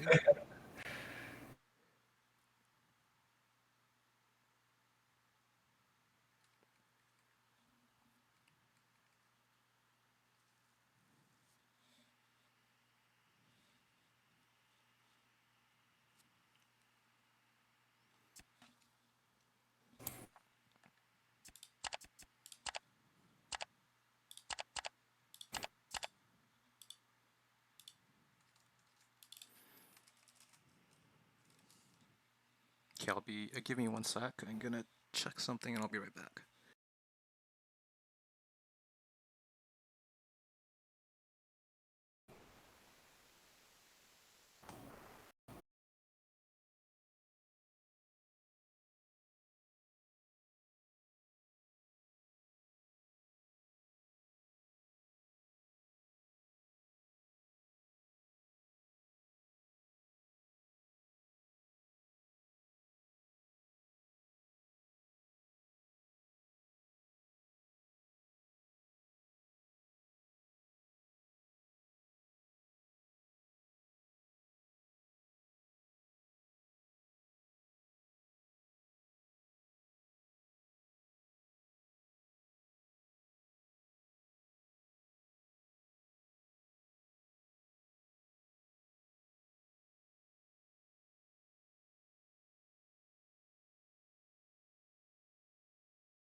Alright, I'm back. I got some water. Been talking quite a bit, so needed to rehydrate.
Alright, heading into game number 3 of the semifinals between Guinness and Destroy Call. With some good preparation in game 1, but a bit of a build order loss in game 2. In the top left hand corner, in the red, it's Guinness.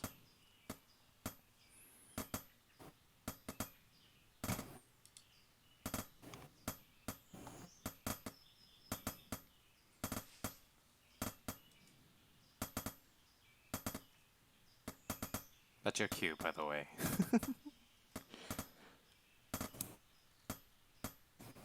Okay, I think you might be muted, Squidward. Am I muted? Oh. Is that better? Can we hear? At least from Discord, so. Oh. Am I? Can you hear me? I think it looks okay to me.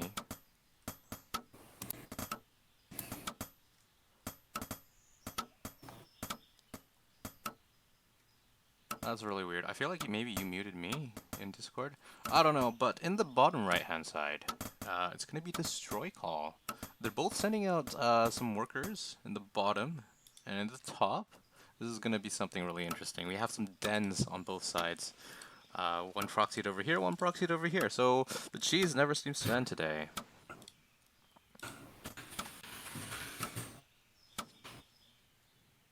Let me just check if Weirdrat can hear me.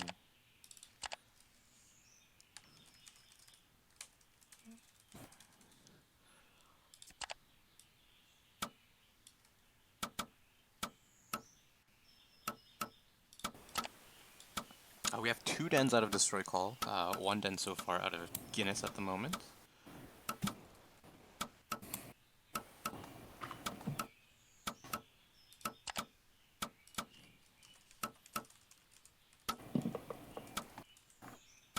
Am I muted on Discord?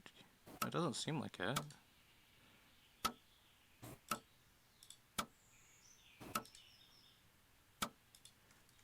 Can you hear me? Yeah, Test. I can hear you. Can you hear me?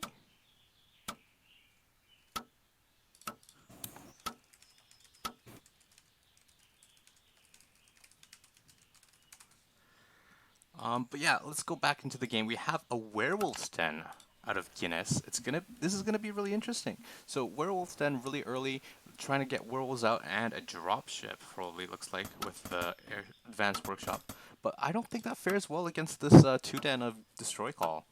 This probably he's gonna look to break down these destructible buildings. Yeah, I'm muted for you on Discord. Okay, give me a sec. Let me disconnect this.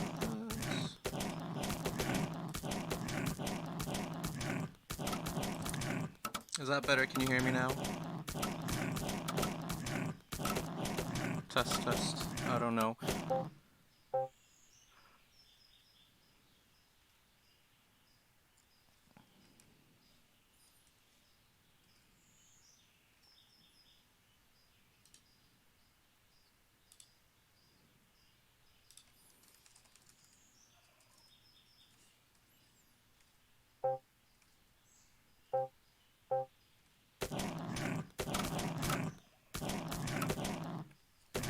Alright, so we do have Destroy Call working on this wall in the corner. Guinness has full walled his main. Maybe he looks like he thinks something's gonna come on the way, and that werewolf is starting to being built.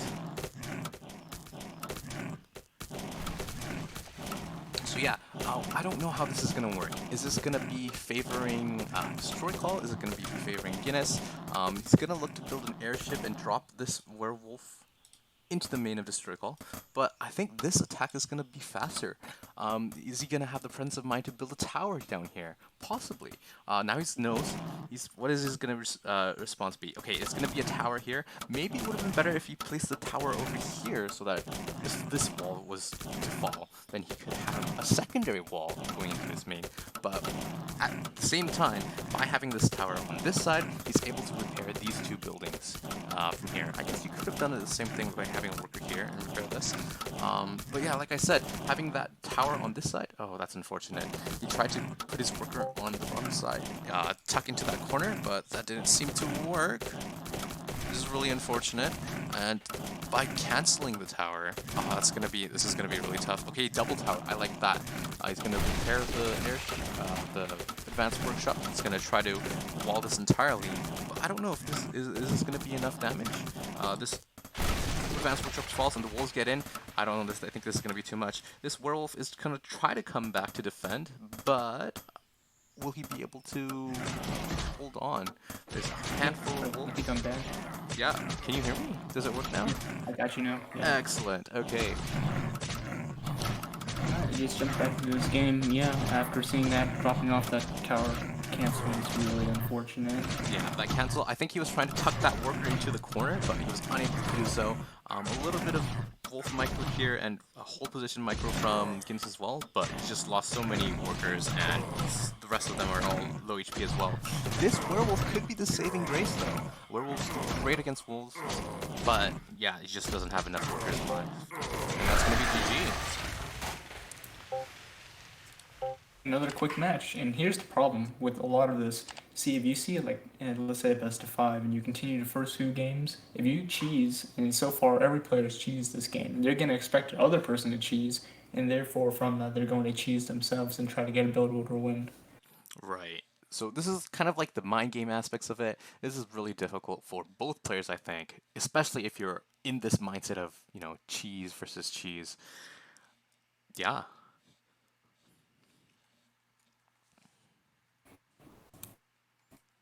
Yep, Alright. and this is a big win for Destroy Cow, especially since this was Guinness's map pick.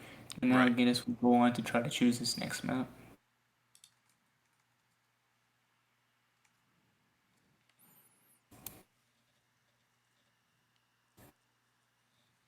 I was really hoping to see some, late game macro games, but seems like the players of the tournament don't have the same mindset, but that's okay.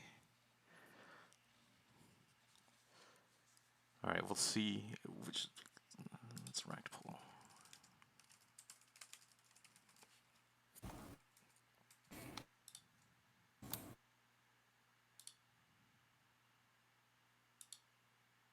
So Thieves Isle was an interesting option because I believe you took it out in the first place. So what made you bring it back in? Right. So one of the things there was actually two reasons. One reason is I was doing the ranked ladder pool out of memory, and I was like, yeah, I was just naming them. I got to 7 because usually that's how many uh, maps there are in ranked pools, especially from like StarCraft Yeah. 2, for example. And I'm like, yeah, I got it, I got it, I got it. And then I got 7. I'm like, okay, we're done, and I completely forgot about it. And then I realized later, and I'm like, wait a second, I missed Thieves' Isle. Should I keep it in the map pool or should I remove it? I decided to remove it because I'm not a big fan of it.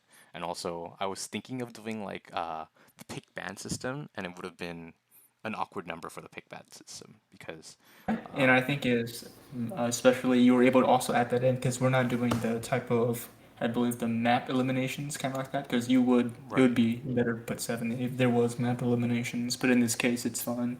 right, exactly. Yeah, looks like we're gonna be going to Stream Junction for the next map.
All right, we're heading into game number 4.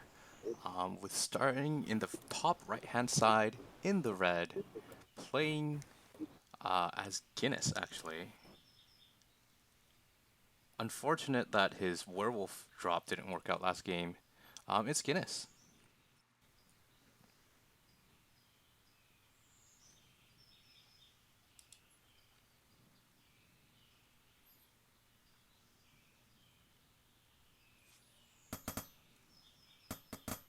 Okay, so in the bottom left corner, we in the player in the blue, we have Destroy Call.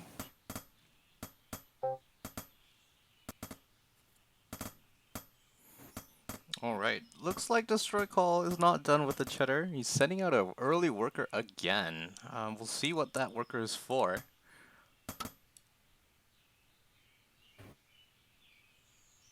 Now this could be, from the looks of it, I believe it is from this timing a proxy Rax. He will have to cancel this worker if he does want to go for that though. Especially that's how the build goes if you bring out that worker at that timing. Guinness is also sending his worker across the map as well.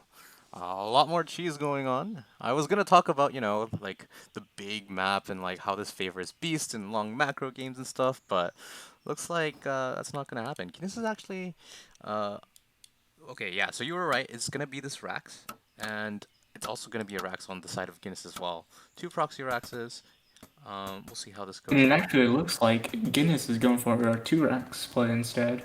Yeah, it seems like it. All all DC is just going for a macro behind the proxy. I think that's what he was trying to do. Trying to expect probably a see if expand first from Guinness. Yeah, this is gonna be really tricky. You can already tell mind games are happening between these two players. Um, what do you think? Do you think this favors the 2 Rax player, or do you think this favors the 1 Rax player?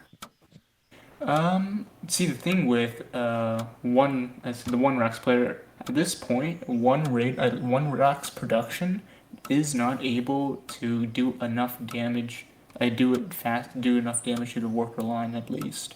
And so with this, and obviously Guinness is gonna, if he decides to come across the map, he's gonna have faster time, but he can also rally his second racks back at home. So be able to defend the raider with his workers. But the thing is, this is Destroy Call is also going for a workshop. Now I've seen this cheese. He's done this to me a few times.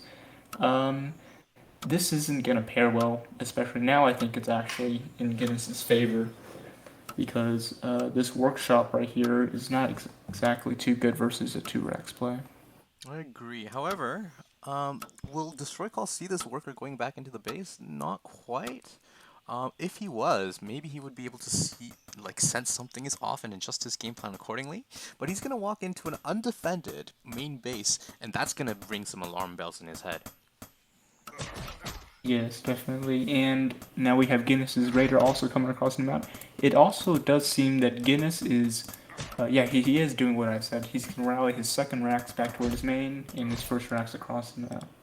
Right, so now he's gonna have one raider in his opponent's base, one raider at home. So it looks like he's probably gonna be able to defend. How is Destroy Call gonna defend this raider at home at his base though? Is he gonna just use his workers? Probably. Yeah, I think he's hoping that Guinness will try to rally both Raxes toward. At this point, that's probably his best option. Hopefully, they both rally across. But now here, this Destroy Claw is getting quite a lot of damage on this Raider. Unfortunate that he didn't manage to pick it off with the double flash. Yeah, so far no units have gone down, but it looks like some things could change. That worker's really low, he might be able to get a final shot, not quite. But on the other side of the map, that's big surround on that raider. That raider going down across the map for Guinness is unfortunate, but he does have another raider on the way. And actually, this position is getting pretty good for not looking too bad for Destroy Claw after all. Especially after losing that first raider, Guinness losing that first raider. Now, Catapult is an interesting option, as there is no tower here. That raider falling again is really big. Now it's 3 raiders to 0 or 3 raiders to 1 if this raider comes back up, and he has a catapult that's able to do some area of effect damage and maybe deny some mining. Oh, this raider has no flash here. This actually might die at this moment. Now, if Guinness is not careful, oh, he got the worker. He did get the worker, but now at home he has 0 units to defend against these 3 raiders and this catapult. Another raider is being rallied home, but on the other side of the map, his 2 raiders have died trying to get some worker kills. This is looking better and better for Destroy Claw as the game goes on. Another huge catapult shot. Looks like got 2 or 3 workers there.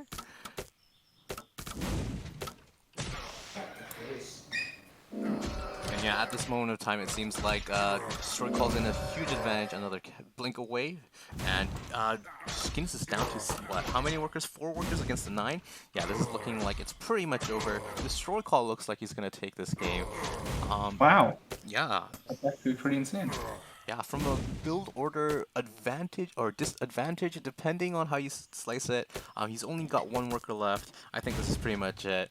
It looks like Destroy Call is gonna go into the finals to face Rhinis. Some good preparation out of both these players, but it seems that at this time, Destroy Call is gonna be a little bit ahead. Are you just gonna bring that other worker, probably to try to continue the tower? Like, just Guinness is having some good micro here, picking off another raider there, but like even if that happens, he just doesn't have the workers to continue on this game. Circle still has 8 workers across the map, and that last raider is gonna fall, and I think that's pretty much it. It's all over but the crying for Guinness over here, and unfortunate, but this is the kind of risk that you take when you go for these exceptionally aggressive plays and things. So yeah. Yeah, this is a little kind of sad for Guinness. In this part, he was really kind of hoped because he sees himself not as he doesn't see himself as the best player in this tournament, but what he does is he thinks that he has the best opportunity out of all the players here to face up against Rhinis and take him out. And so he was hoping, to meet him up at some point, and it's slightly unfortunate. Yes, unfortunate indeed. If we go to uh, the tournament bracket. Let me just edit this to reflect the current situation. It's gonna be Destroy Call versus Rhinis in the finals. They both dropping a single map in the series so far, or in the tournament so far. And now, who do you think's gonna win? How's this series gonna go for Destroy Call versus Rhinis?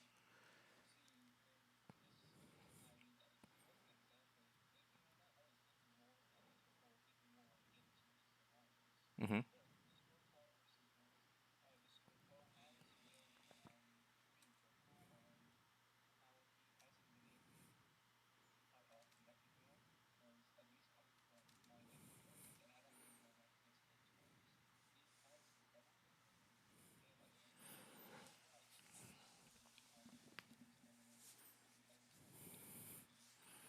All right, I think I'm tended to agree as well. Ryan also showing some two racks plays as well, some cheesy stuff. I'm looking forward to this final, but it might be a really quick one. We'll see. We'll get this final set up, and we'll be right back with you in a couple minutes. So we'll see you then.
All right.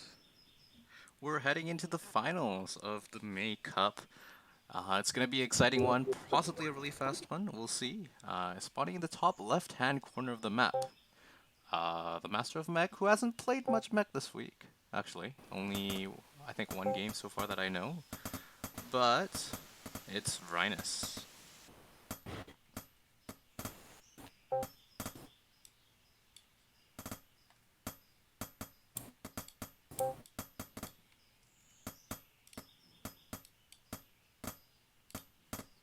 Now, in the bottom right, we have one of the, let's see, as the, at least with previous tournaments, this person right here, Destroy Call, has been known to aggressively take on different challengers known to be seemingly higher than him, and made it to many finals and taken a lot of top of people out. This is Destroy Call.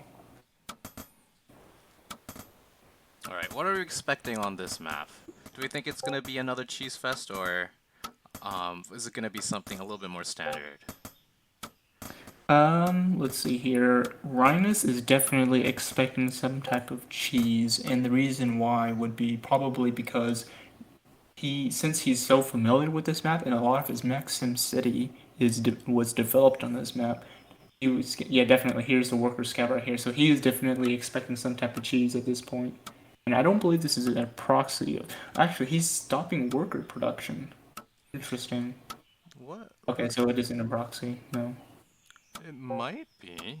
He does go around the vision of Destroy Call, just going around, skirting around. I believe if you have your worker on the far side of this side, you are one hex away from seeing the corner of the base. So a worker is able to sneak past, just like Rhinus is doing, and he's going to build a tower in the main base of, or sorry, the natural of Destroy Call.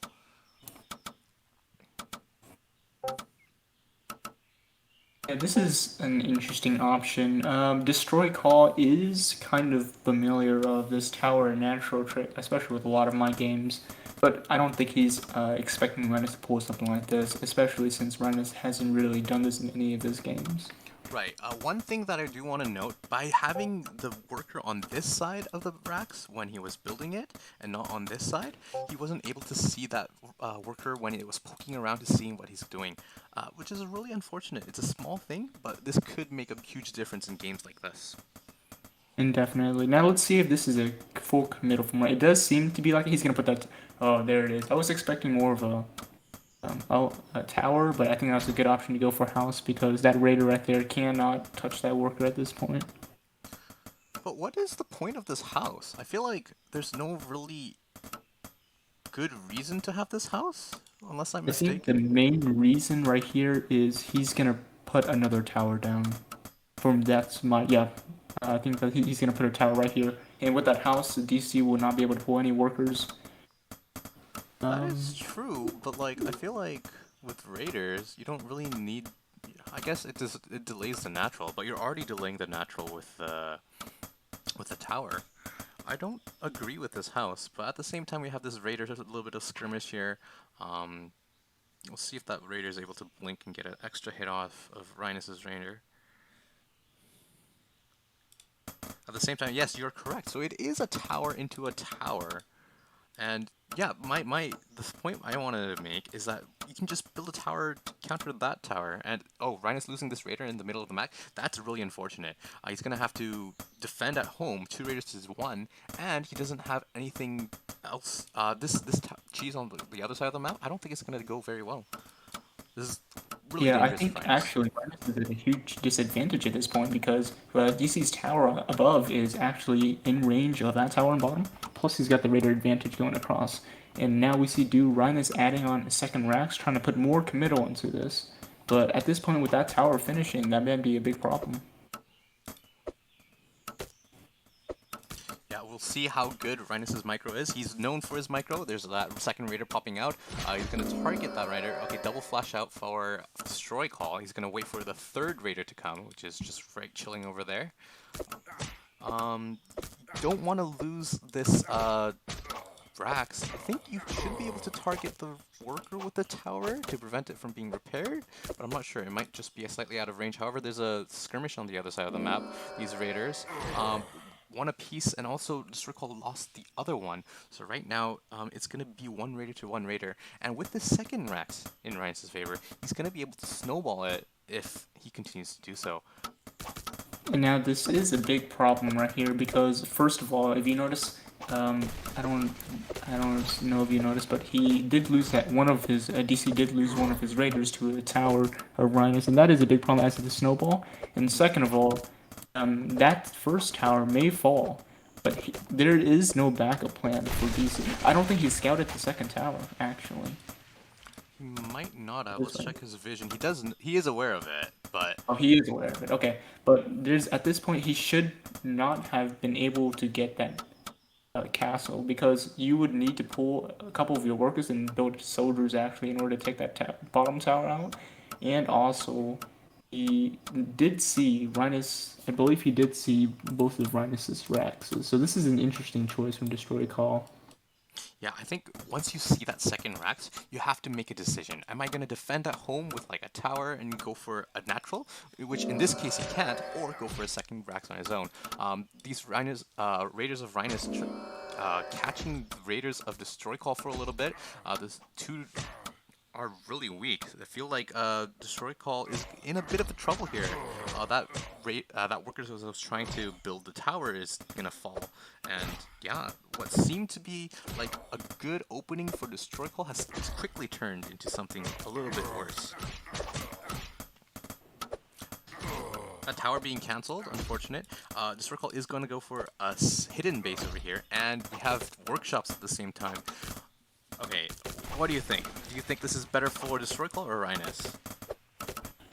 Okay, so at this point, if we look at the workers, it is actually 12 to 15, and that's the thing with, see, Destroy Call started out with just regular opener, that's the thing, Rhinis is going to have less workers. So at this point, he does have enough money. If he does want to survive this, I believe he's going to have to put an advanced workshop as soon as possible right now, in order to try to get that slight advantage over Rhinis. Mm-hmm. Rhinis is actually going to transition. He has that natural coming up across the map, and like you said, there's that advanced workshop for a Destroy Call. But Rhinis is going to go in with the Raider, and it looks like he's going to see that. That's a really good scout. He's going to see the workshop, he's going to see the advanced workshop. That's an excellent scout for Rhinis. He knows exactly what he's up against. Except for Definitely. Except for this hidden base. He's not aware of that. He is, yeah, I think Rhinus was prepared. I don't like this tower up here because he does know. I guess he was expecting a raider, but he could have brought it back. I think this is gonna be interesting. He's gonna try to hold out as long as possible with this workshop. I don't know if he's gonna do anything with it. He's approaching 110. Let's see if he builds a catapult, and there it is. Yeah, he is gonna build a catapult. He's aware of the tower location, so he can click that down.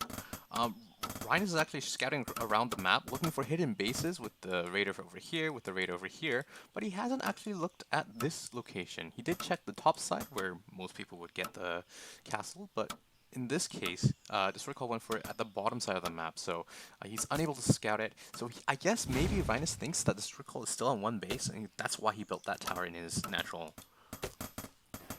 Oh yeah, there's definitely that. Now when he did bring the worker inside, the raider inside, he did only scout, I believe, the workshop finishing up, and finished, I think, and it was advanced workshop. Now Rhinus did delay his catapult for a while, and that's why Destroy Call's catapult was much faster. That might be this can definitely help Destroy Call clean this up a lot faster. These Raiders trying to catch this catapult. If they do get a nice blink, that catapult is awfully low. It might fall down, and it will. A little bit of friendly fire damage from the catapult or Destroy Call. That is definitely unfortunate. Now he's lost the catapult advantage. Destroy Call just attacked his own Raider with the tower. That's some unfortunate micro there. I think he was trying to target fire his opponent's Raiders, but it didn't seem to work. Rhinis has been working on this workshop. This is a little bit of a thing that that first Raider that went in, got the scout, confirmed the location of the workshop, and now this workshop, if this falls, then Destroy Call's not gonna have any remaining catapult production, and that could be disastrous. Now it's unfortunate that for Rhinis that he was very close to killing that workshop. He does obviously he doesn't see how much life it has right now, but if Right, he could have probably finished that off before that second catapult came out. right. That tower is fallen, but I don't know if these raiders for Destroy Call are gonna be enough. Because like even though the tower is down, these raiders have to be able to clean up the opposing raiders before these catapults can reign supreme, right? Otherwise, you have this crazy like back and forth blink micro kind of thing, and that can be very disastrous if you're down in raiders. And now this is interesting because Destroy Call, it seems like he was expecting. Okay, so he does think that this is still a one base all-in from Rhinos from seeing that workshop, and that's why he's built that ballista right there. He is expecting Rhinos to come across any time with a kind of a dropship. And that's usually what you see with the one base all-in. But you can see here Rhinos going on to a three base. Rhinis is definitely going up to 3 bases here. He does lose those 2 raiders, which means with this airship and with that micro potential, Destroy Call is going to be able to clean this up. But yeah, what do you think about this fortress from Destroy Call? Let's see here. From his perspective, he has that second base. He probably thinks that Rhinus is probably just, starting his second base or something like that. This fortress, I don't like it because from what I've seen, he seems to have thought that there was going to be an airship coming across with that ballista. And if that airship, that means Rhinus would already have an advanced workshop. And Right. so I don't really like this. But if he's trying to transition into a later phase of the game, dragons are definitely helpful in stopping the drops. Alright. So we have this double catapult drop coming into the main base of Rhinos. He's going to see that with that airship, but I don't know. I don't think he noticed it. He's not turning back. We'll see how much And this damage is the Destroy fun. Call can do. Yeah. Where did Rhinus's? Oh, he brought his ballista across the map. Oh, that's unfortunate. Yeah, I'm not sure why he brought the advanced workshop, or I mean the ballista across the map. I mean, it makes sense with the 2 raiders, but I'm not sure why that ballista is across the map. This Kata drop isn't able to find much damage so far for a Destroy Call. He's gonna walk into a tower, that's not good. Oh, and he loses it, picks up. Oh, that's not good. Losing that Kata drop, the airship and the 2 catapults for essentially 0 damage. That's really unfortunate. This is gonna be an advantage for Rhinos indeed. Now the interesting thing is, even though we saw that Rhinos got that second base and third base pretty fast, he has still Distorfo still has managed to mine about 500 more. So I think if they were to continue this, the economy would be decently even. Looking at the workers, 26-25, yeah. So especially with this third castle finishing up, let's see if this goes into a later stage. And it does seem to be that because Rhinus is adding on that forge, expecting this to go into a later game. Right. Also, Rhinus, with this raider drop, he was able to scout the fortress, which means he should know that there is a potential for these dragons to be on their way. He does have that one ballista still in this airship, and we'll see if he overreacts, underreacts, how will he react to this dragon's lander. And here's the thing, I don't think Rhinus, I'm gonna look at this video, he has not scouted that third base. And whenever he scouted the fortress, he saw that second base, but he didn't see the layers coming up. And so he doesn't exactly know the timing of this, and that's why whenever we were looking at the production tab, he was building like a raider. Because from what I heard from Rhinus, he likes the racks opening partly because he also likes to add archers. And so at this point, he thinks he's pretty safe. Yeah, I think And, I, I think I'll agree with you too. It's only going to be one dragon's lair, which means only one dragon at a time. And with just a handful of archers and also that one ballista that he still has, he should uh, be able to ward any dragons off for the meantime. This airship actually seems to be a bit of a scouting tool, looking for a 4th base potentially. But these 2 airships of Rhinis, it looks like they're going to go into the main base, or they're headed toward the main base of Destroy Call. We'll see if Destroy Call is able to defend this. Now this is funny. I was looking at the third base and I was wondering, okay, I didn't seem to have too much problems with it, and I thought that the workers would be fine, but it actually seems to be inefficient mining. It's actually kind of funny. Slightly unfortunate. These two ballista are not able to tear down this drop. These catapults in the main base or sorry, the natural of Storycall should come, and here they come. Do you think this is going to do a lot of damage? Um, See, a lot of the big problem was a lot of his ballista were derping around just because the workers were trying to repair it. That's unfortunate because he was, I think, Rhinis won't be able to do too much damage, but I think he should be able to pick up and leave at any point because that dragon's actually kind of distracted on the raiders on bottom.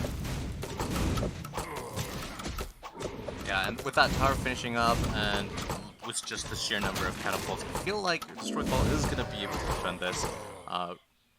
But yeah, where do we go from here? Rhinis has seen the dragons, and it looks like so far he hasn't really gone for anything else. He's able to save that catapult too. Really risky, actually two of the catapults. Really risky play, but it does pay off in the end. This is interesting. Even though he did see the dragons, he has not put any towers right next to his worker lines. They're still pretty far out, trying to look for counter drops. But I guess he's kind of, that's what I think he is building an airship at home, bringing them back, so he does kind of expect be able to hold off the dragons until now. Right. Rhinis is going to take his fourth base in this location over here, right below his main. At the same time, just recall, looks like he's going to go for some sort of a dragon counterattack towards the third base of Rhinis. What do you think about Destroy Call's mech? Is he good at it, or have you seen him play mech a lot? At least for my games with him, he is really does not like playing mech, at least at the higher level. And so he has a lot of problems with it, obviously, and he thinks that in the right hands it's going to be very good, but he's not very comfortable with it. Now, this is a good-looking army right here, and Rhinis actually doesn't have too much to deal with this. Rhinis is And just... BC is actually ahead in supply. I think so. This push is going to be really scary. A big handful of workers trying to go defend that, going to go with that push as well. It depends on how much damage these raiders can do and how much it can distract the AI. These four cata drops going to come back to the third or the natural of Destroy Call. Going to do a lot of damage. These dragons going to take ages to clean that up. But that's an entire mineral line down for Destroy Call. At the same time, we have a big fight in the main base, or the main fight over here. Ballista, attacking Ballista. Those raiders, like I said, doing a lot of friendly fire, or inspiring a lot of friendly fire from these catapults because they're trying to attack the closest unit. And that just looks like it's just going to be really difficult for Destroy Call to do much after this. Yeah, and here's a quick point around while this battle is going on, and here's the difference in experience during MDM, mech versus mech. So the reason Rhinis went across the map, usually in mech versus mech battles, you do not want to do a push like DC did, especially with bringing workers along with that too. And the reason, if you just look at that, there's a ton of friendly fire killing all the workers, and with the cata fire is actually very, there's a ton of damage, and so workers are exactly not as helpful.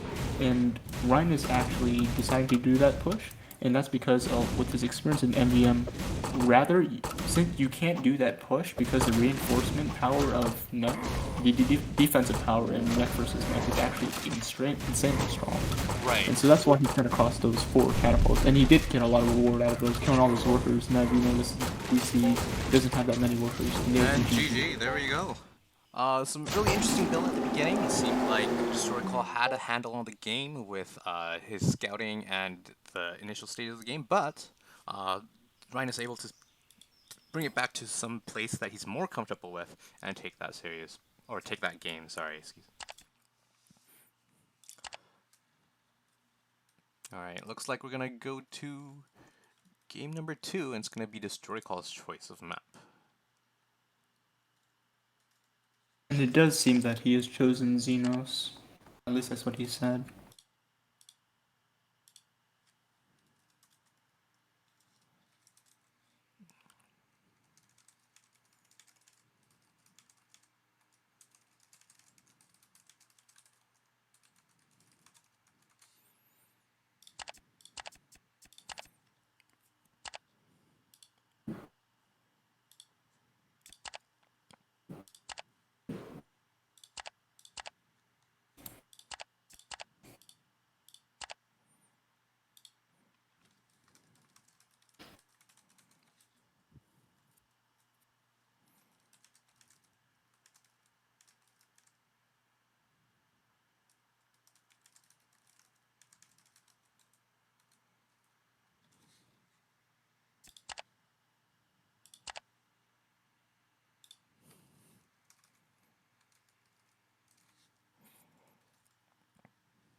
All right. Spawning in the bottom left-hand corner of Xenos. Up 1-0. Let me fix the score. With some interesting tower rush into some good raider control and a good mech mid-late game. It's Rhinis.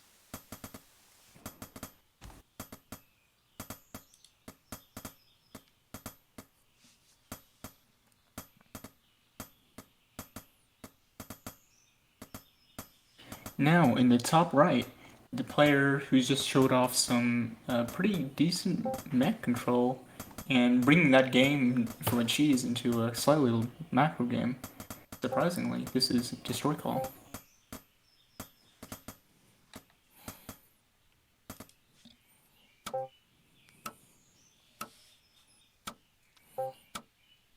Alright, so this was Destroy Call's map choice. Do you think he has something specific prepared for this build or this map? So far it seems to be standard. He does seem to be putting a racks down. Now this is interesting because we've talked about this before. Destroy Cal and I. He does, since he does feel confident in his BVM, he does like to go. He does think his racks would have a better chance against Mac. And that's pretty interesting. Now they're both going for racks. It does seem that Rhinis is going for a 2 racks play on this map. Yeah, so it looks like he's building it at the top of this ramp.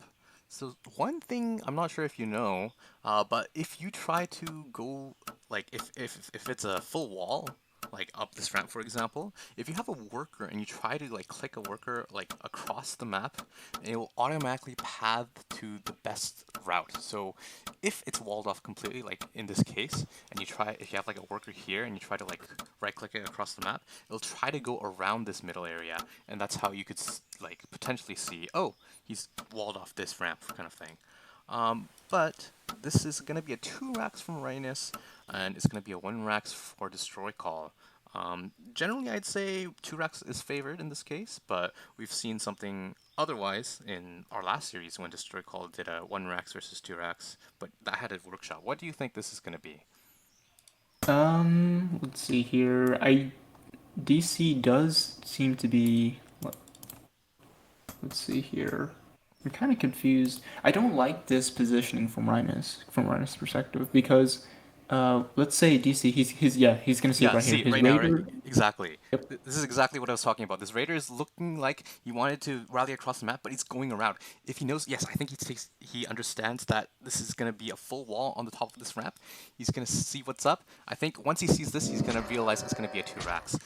Destroy Call Definitely. gets the first hit off. He could have went for the blink and gone for the second hit, but I think knowing that it's a 2 racks because of that wall placement, I think this tower at home, this is a really safe, really smart play out of Destroy Call here.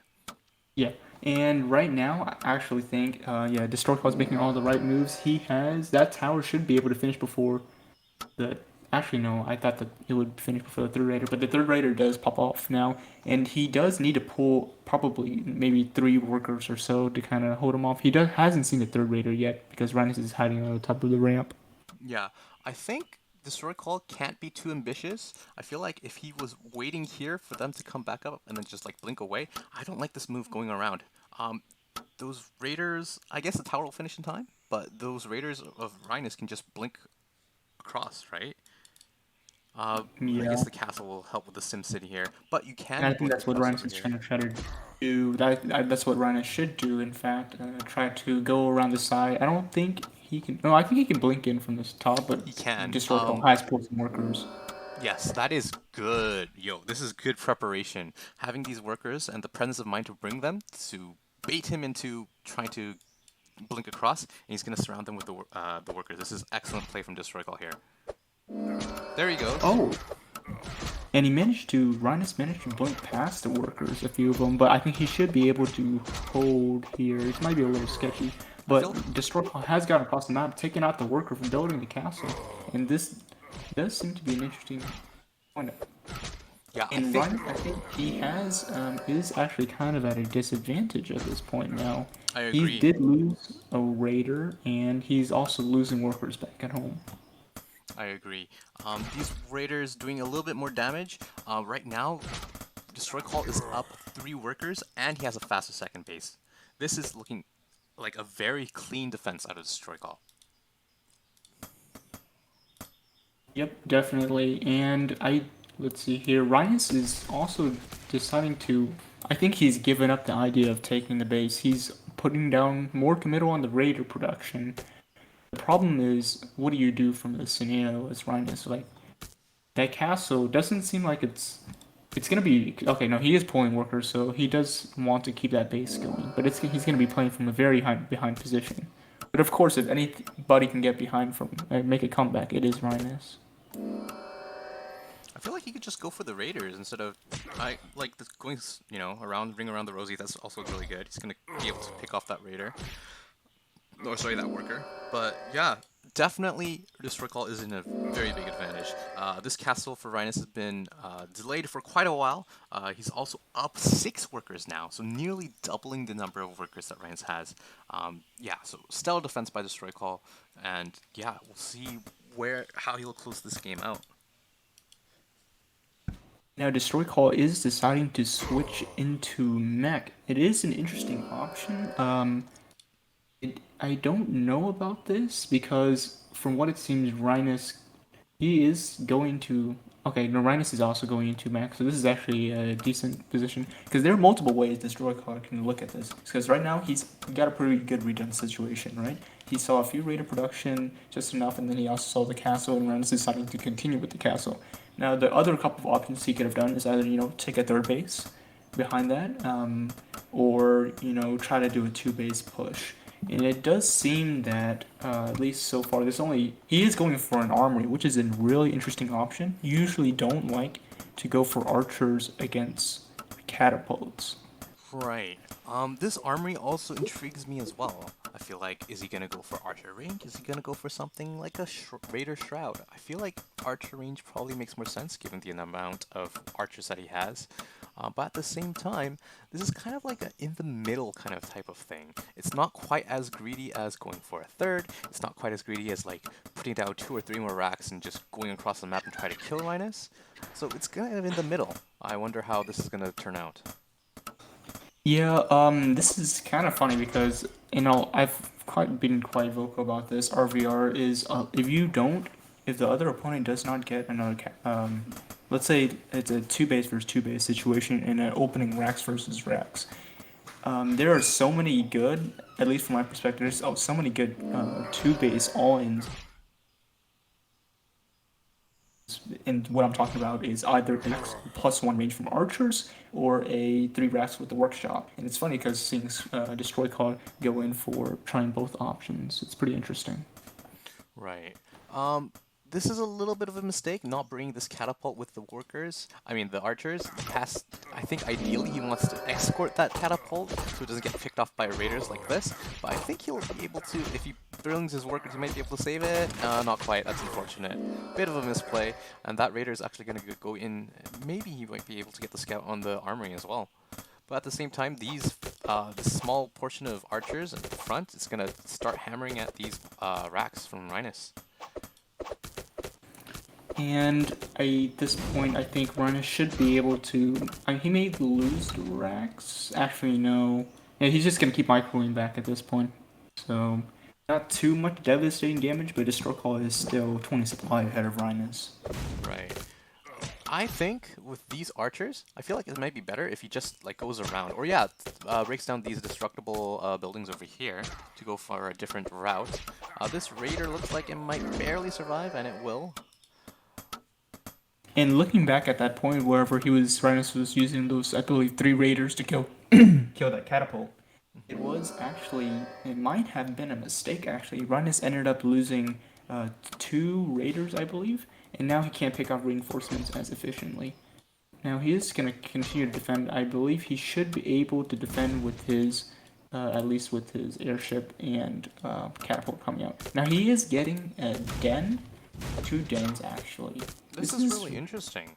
Rhinis is someone you don't really think about when you think about like beast styles, and for him to go for 2 dens to kind of counter this push, I don't know if you'll have the experience or the skills necessary to do so. However, this is more of Rhinis style. With the Cata drop, gonna probably do some insane micro to pick off some damage, do a little bit of damage here and there. However, losing this Cata drop might be catastrophic, and that airship does go down. This is not looking good for Rhinis. A handful of archers, a couple of catapults to come and support this as well. This is looking really dangerous for Rhinis. Yes, definitely. Losing that airship was probably a game changer at that point. Destroy Call did bring a few workers along. I don't know why. I don't think a tower is probably just repair. I think that's what it was. But Destroy Call is losing these archers to these catapult drops. That's not good. Archers are really fragile. They take, I think, like 4 or 5 hits to die from these catapults. And look, there's like no archers left essentially now. This is a really good defense from what looked like a really dire situation. And if you noticed to the untrained eye at least, what it seemed like that Rhinis was actually target firing every single one of his catas to a different position actually. And that's why all the archers seem to disappear at the moment. Yeah, so Rhinis with a little bit of banter. So this is a really good defense. All those archers essentially to pick off that one airship, and that's pretty much it. I feel like maybe this is the deficit or the issue with going for that archer range and archer push. I feel like maybe if you just went for a third base, really simple, that would have been a lot more easier to play, or maybe just like a lot more racks and a lot more just, you know, soldiers or something like that. I feel like that would have had a better chance than these archers here. Yeah, I think that, yeah, Destroy Call never really had any attention to going for a third pit, especially when he was trying to proxy those extra racks. He thought he could pull it off. And I just wanted to say a quick thing about those dens. Yeah, it does seem unorthodox for Rhinis to go for a hybrid, and it is unorthodox, especially when he did go for a workshop and then those 2 dens. But he has been experimenting a lot with wolf pressure. Usually he will build the dens first, and that's why it seems a little interesting at this point. There's some good Cata micro going between these 2 right now. Yeah, especially in catapult versus catapult, you really want to be able to target your catapult shots on the enemy catapults. Wolves or workers or any other units, it's really easy for them to get out of range, but given the slow and clunkiness of the catapults, it's best if you target enemy catapults with your catapults, I feel. Oh, this is a big problem right here because as Destroy Call is putting all his attention to the front right now to try to push him, he's going to lose workers to this Cata drop right here. Oh, he sees it in time. Really good. Yeah, Rhinis actually, it was actually kind of good for Destroy Call in a way because he was looking back trying to build that fortress and managed to see that Cata drop coming in. But now Rhinis does know what the follow up is.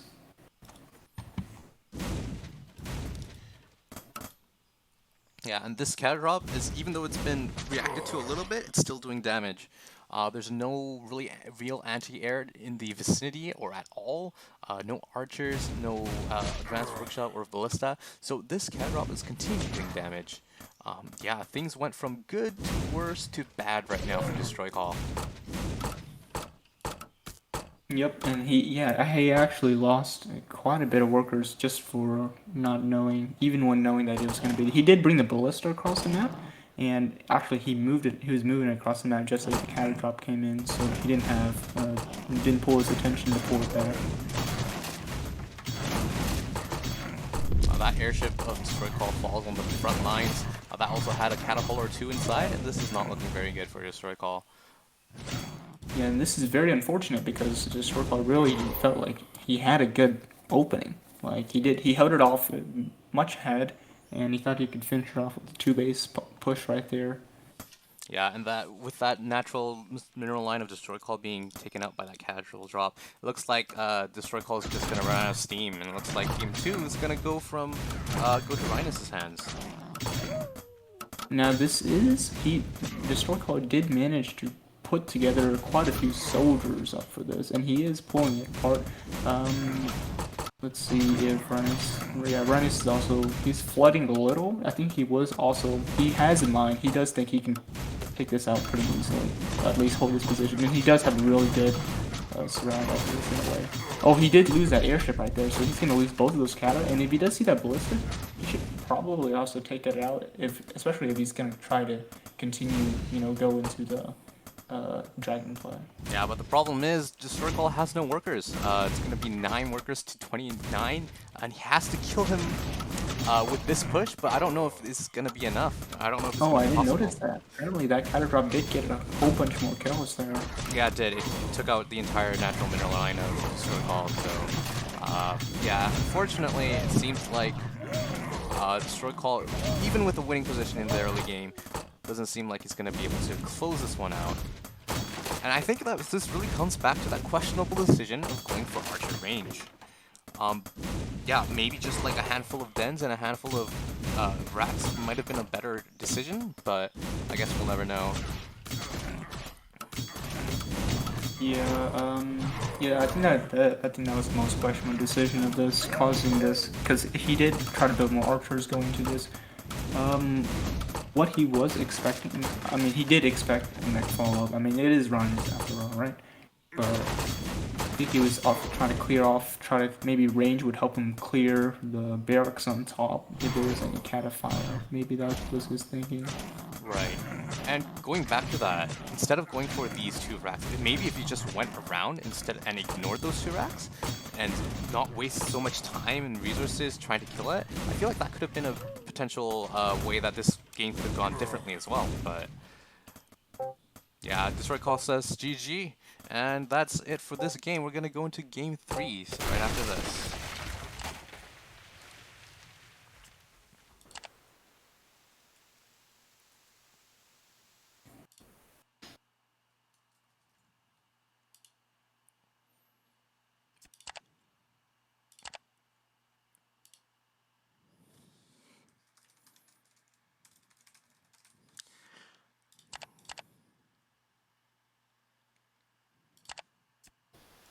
Now, if we talk about archers versus mech at this point, it is, I do think it is my opinion right now that archers should have gotten that armor penetration value, and it should have some, maybe an upgrade or something like that, and mainly because of that mech. And archers are rarely used, but now looking, if there were some older games that we watched, because nowadays a lot of people just like to skip archers completely, go heavy into soldier and raider production. But archers actually, if you notice, DC right there, it's never a good idea if you do go archers, never to put archers in any type of line at all. No matter in which way it's directing, it's never a good idea to put those archers in a line. So you do want to spread them out, and you can spread them out in a way so that when you do a move, they still won't go into a line, but you should be able to stutter step through that. And Right. archers are actually pretty good at at least putting that extra supplemental damage down as Kata move back. I feel like one of the things though is that when he went for the archer push, he was usually trying to pull back instead of pulling forward. So while dodging the cata shot, sorry.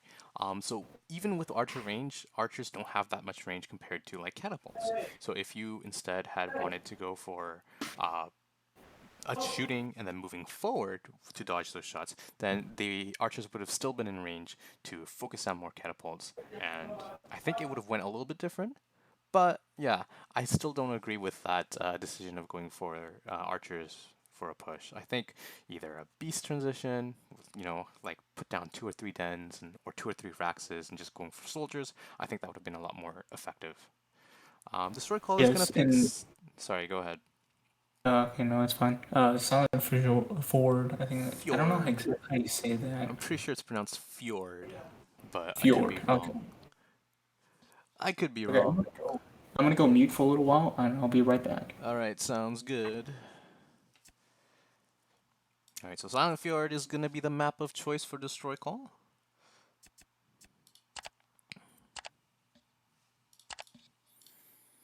Now we're gonna wait for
So yeah, while we're waiting for Viedrat, um, yeah, I don't know.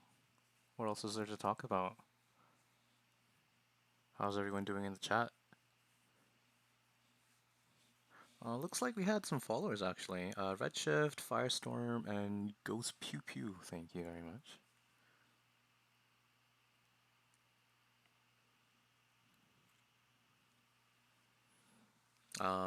Hope you'll save the stream. I plan on doing so. I'm gonna save it, download it, probably post it on YouTube.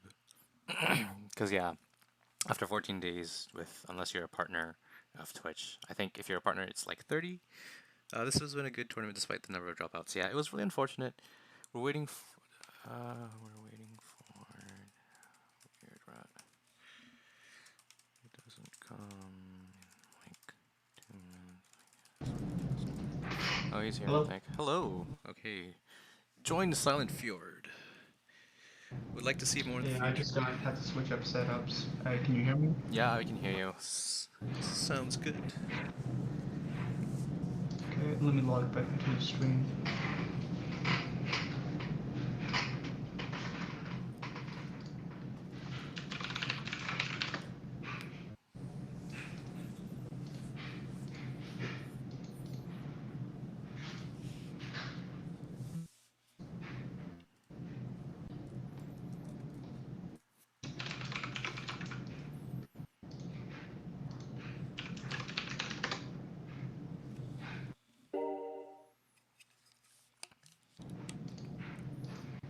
Okay, I should be in. Alright, alright.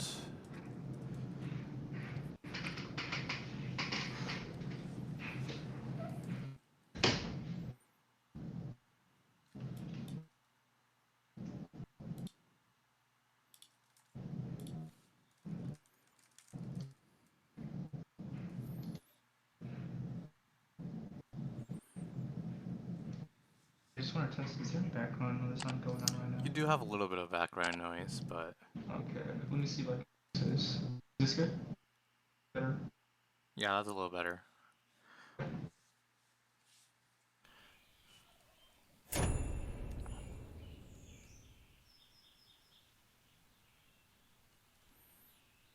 Alright.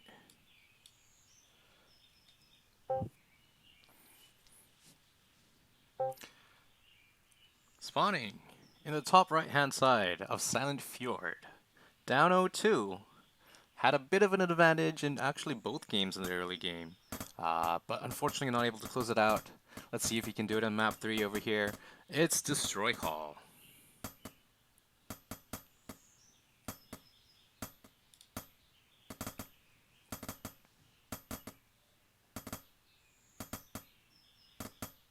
And bottom left,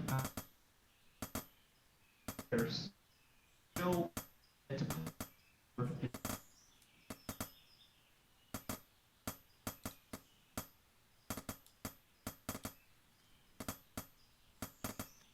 Weird, you're awfully quiet there. I feel like whatever Oh you do yeah, to the okay. mic. Yeah, I think that's Yeah, a lot better. I was trying to fix the input sensitivity, that's why. I see. Okay. So, what can we expect in game 3? This is Silent Fjord, Fjord, and yes. Fjord it is. And it does seem to be. I don't know what Rhinis seems to be going for it actually expand first. Castle It's first, pretty really interesting. interesting, yeah. Especially because he's someone who likes to go for like a mech style or a rack style, not as much as Beast, even though he has shown some games as Beast. Going for a castle first, I don't know if this is gonna be a good idea. I don't know how much experience he has defending, but we'll see. Actually, yeah, this is gonna be a big problem, like, especially since Destroy Call is going for the 2-den. But if that was a 1-den opening, Rhinus does actually has practiced a lot of East openers, not only 2-dens openers, but also back row. I haven't really seen this. I'm more familiar with the house, him doing the house castle. But this is gonna be a really hard for hold from him. Yeah, this is gonna be really difficult hold. It also is gonna depend. Oh, okay, we're gonna have a castle first into a tower. This actually might be a very good blind counter. Um, do you think he'll be able to hold with this tower? Let's see here. I think the best. I think that tower is also in an interesting location. I think the castle actually is the more interesting location. I don't know exactly why he decided to put it there because, at least from the SimCity I can see here so far, Rhinis would be able to block wolves going into the main, and that's the most important thing when going into this. Right, I agree. So yeah, we have that first wolf coming across the map, and also wolves 2 and 3. Um, Call, I think you'll be really disappointed to see that it's going to be a castle first and also a tower. Uh, yeah, we'll see what he decides to do, what his plan is after this. Yeah, see that Now he he does. instantly cancels the upcoming wolves, I think, and I Yep, think that's a he's good gonna go order. for a base after this. Yeah, Now this is unfortunate for Linus, that the house is out of position, and that's why I didn't really like the castle position. right, Because if he had definitely been able to put that house into the 3x3 into the wall, the tower should be able to cover most of that. right. So something like a castle over here, move this house over here, and have this watchtower around here. That would have been a lot better. But um, as it is right now, these wolves are gonna do a little bit of annoying damage on this house. Now this is unfortunate.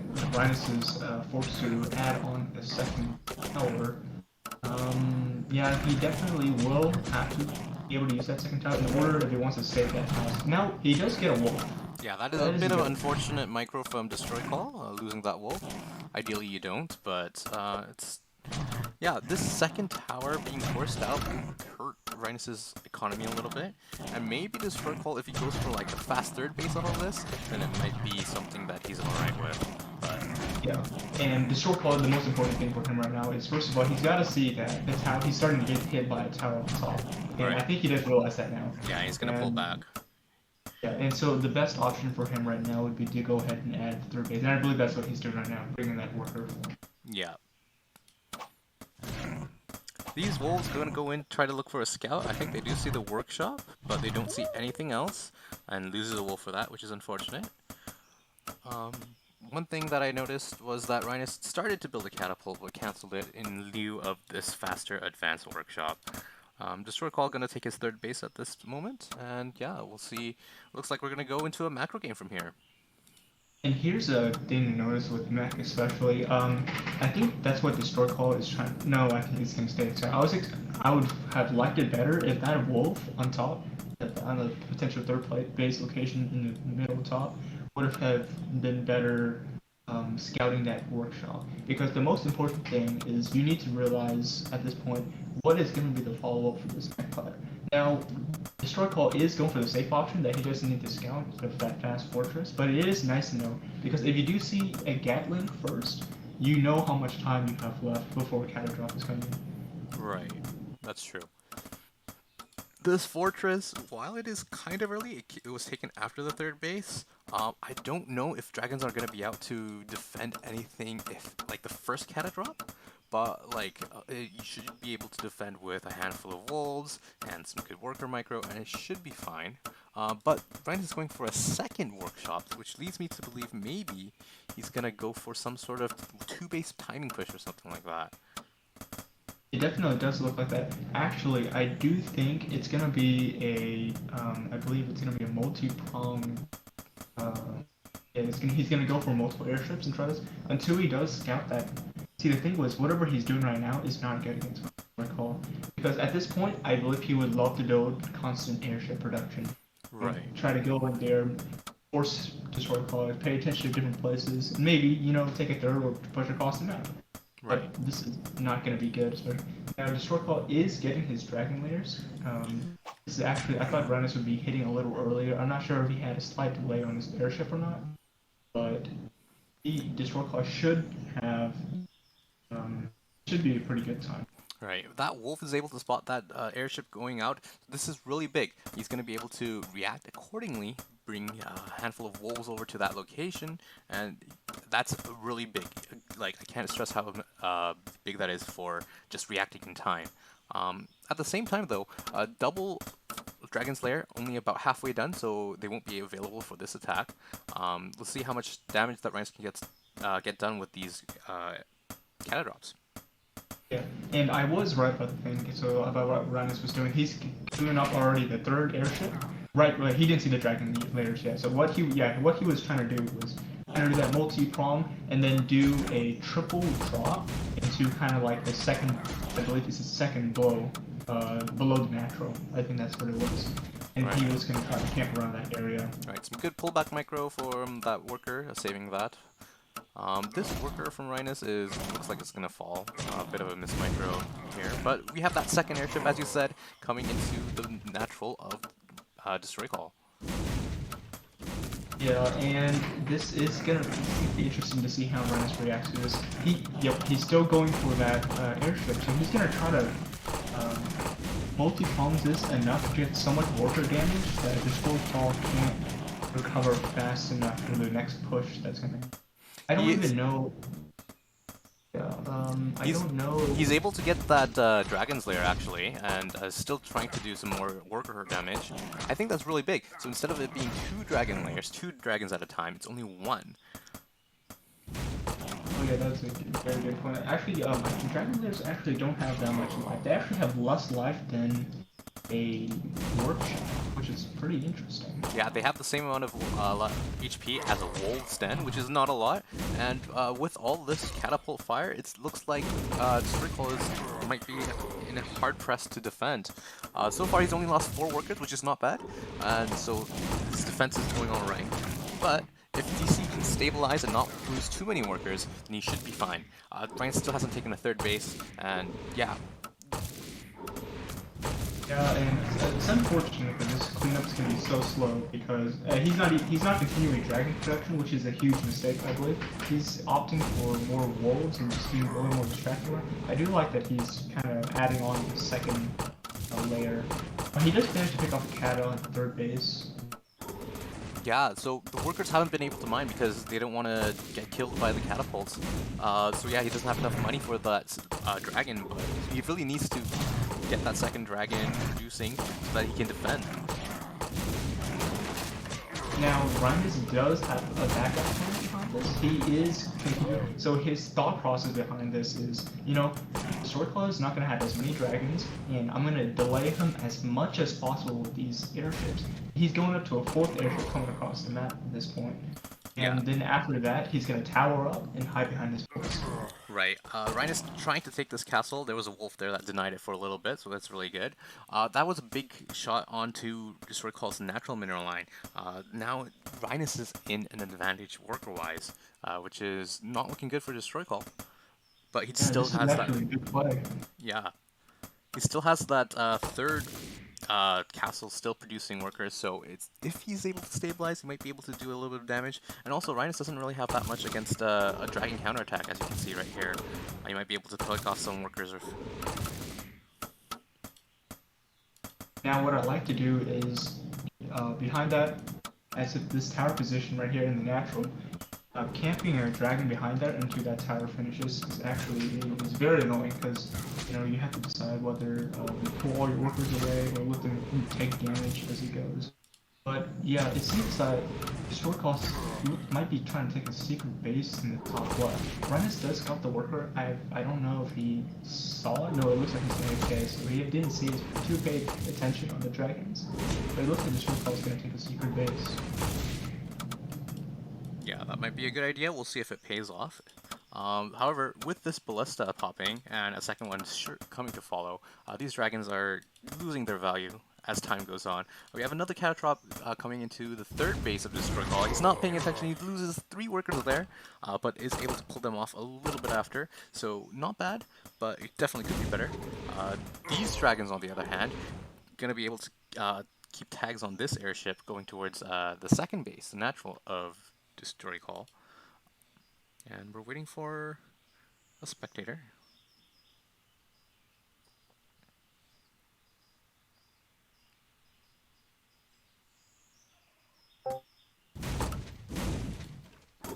So this is really unfortunate, this counter drop harassment right here. And that's the thing with Rhinis, because even with Dragons out, he's not afraid to go across with the Purple Kata and, you know, kind of bring him in at different angles so the Dragons goes down, take out a whole bunch of work. Right. So those workers are able to go down, but still, Circle still has 23 workers, which is a fair amount. If he's able to clean everything up, this is still a big investment. Oh, but that's a pretty big shot. Taking out another handful of workers there. Yeah, and Destroy Call is, while he's also trying to clean up, he's also trying to do a wolf counter. And it doesn't seem to be doing much. There's actually a ton of cat at home to defend, and plenty of airship to micro back. Yeah, losing all those wolves for nothing, that's really unfortunate. A little bit of damage, but the only saving grace for Destroy Call are these two hidden bases in the corner of the map. If these are undetected, and if Rhinis sits back and thinks he's ahead and just chills, then Destroy Call could have a way to get back into this game with 5 workers at a time of production. But that's only if Rhinis allows him to do that. Will he do that? I don't know, we'll see. Yeah, these hidden bases are a good thing and a bad thing versus mech actually, because the farther apart your bases are, and the more spread out your dragons are going to have to be. And let's say Catadrop comes across, you know, accidentally sees it, suddenly that's a big pain for this player. Right. Now we have these 4 dragons going towards the third base of Rhinis. There's already 2 towers there, and there's also some ballista in this airship, so I don't know if they'll be able to do as much damage as they want. This is interesting. I do believe Rhinis is going to go for an attack, and I think that's the right option, because if you can see right now, he hasn't placed the forge at all. He's not planning to go later in this game. Yeah, those ballista airship coming back, gonna snipe off a dragon. Yeah, what? This is really unfortunate. What Destroy Call needs to do is to buy some sort of time for those 4th and 5th bases, those hidden bases to kick in. He needs to do some sort of maneuver or something to keep Rhinis at home, but, you know, given Rhinis' tendencies, he might just be content to stay at home either way.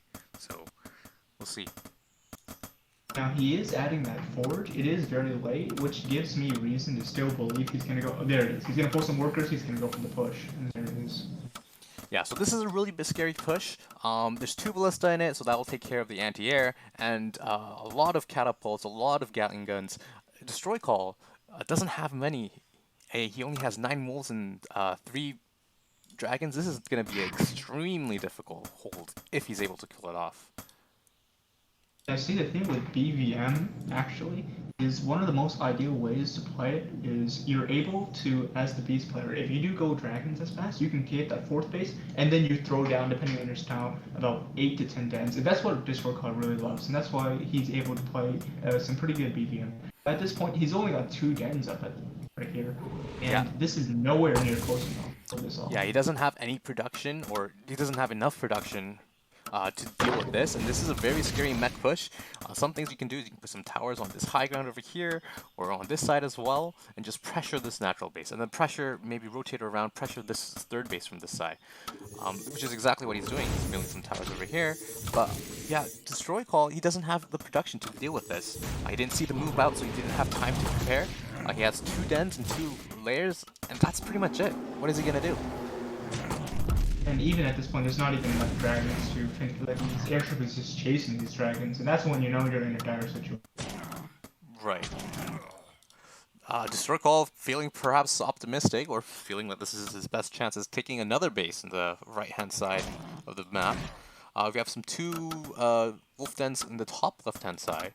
I don't know if they'll come into play as quickly as possible for this push, but if Rhinis takes his time, you know, builds up some towers, slowly pushes, then maybe that might be enough time for Destroy Call to forge some sort of a defense. And from what I can see here, I think Destroy Call's plan is he's going to give up this natural. He's in order for more time. He's going to try to add more dens on, and as you can see, you know, he's starting to build all of his surrounding structures all around. Because you notice this is actually a pretty slow army, right? It's just Rhinis is really taking his time. He's going to go in like this. So Destroy Call is really going to try to out-expand, and that's what Beast really do. He's going to pull all his workers from natural right into that new base that he made eventually. This is a really good play from Rhinis, using constructing buildings to have a big wall, the workshop and the house, preventing funneling all these wolves into this one area. These workers over here going to escape to this huge base on the far left-hand side, but these wolves, I don't know, will they be doing enough damage? Will they be able to take down this army? I don't think so. Yeah, definitely, especially with the gas coming back to provide something to support, and all of those wolves just disappear. Yeah, these wolves just melting away. There's not much for Destroy Call to do, but just run. I think he has to give up this base. You think he has to like rebuild on this corner, rebuild on this corner for him to have a chance. But Rhinis is taking another base over here, the 4th base, and this is looking really, really good for Rhinis. He has a strong chokehold onto Destroy Call's heart of the base, and I don't think he's gonna let go of it anytime soon. Yeah, and I believe this is the last game, right? As in, like, let's say you said this was a best of 5. That's correct. And Rhinis is currently up 2-0, so if he wins this game, he wins the tournament. And that's why Destroy Call is trying to hang on so desperate right now. Oh, we got a counter drop on the left. At the reaction, he only loses 2 workers. But now that Rhinis has scouted that, it's going to be very easy, especially with no dragons left. It's very easy to harass this position. Right.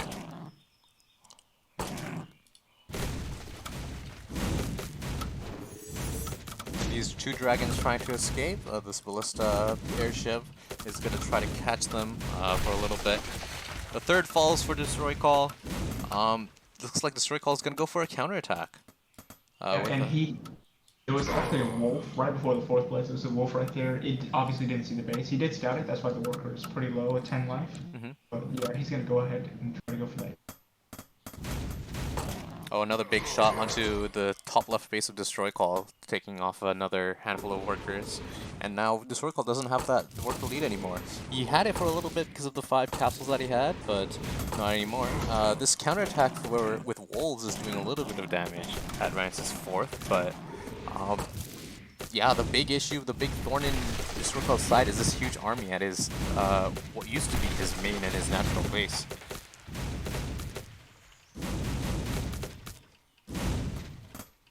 Now here's the thing, with Rhinis cannot exactly separate his army. The best he can do right now is, bring counter drops down. That's what he's doing right now.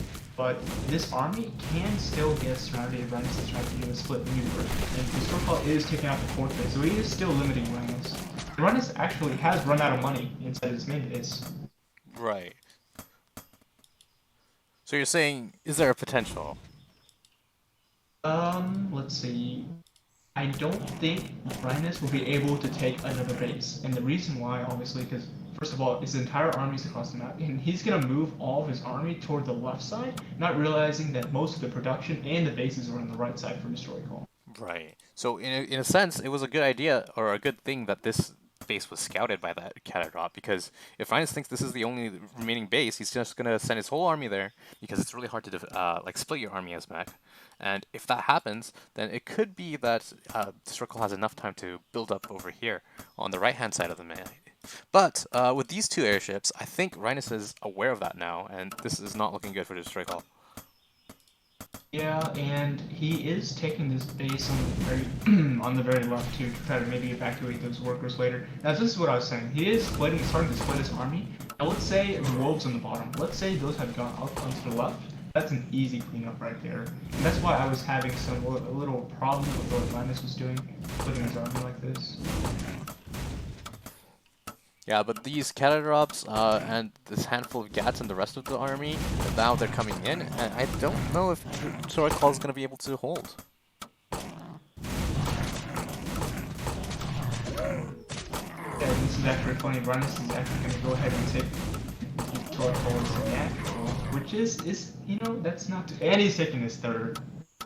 Well, these are where his towers are, right? And this is basically a bit of a base trade situation. I'm a fan of it. I like it. And Destroy Call is going to evacuate his far right-hand side base. Going to go to this base over here. But he's running out of time. He's running out of space. Yeah, and finally Destroy Call's base on the top left dies. And there it is, the GG. That's it. GG, well played. And Rhinis is your champion, dropping a single map the whole tournament. Well played.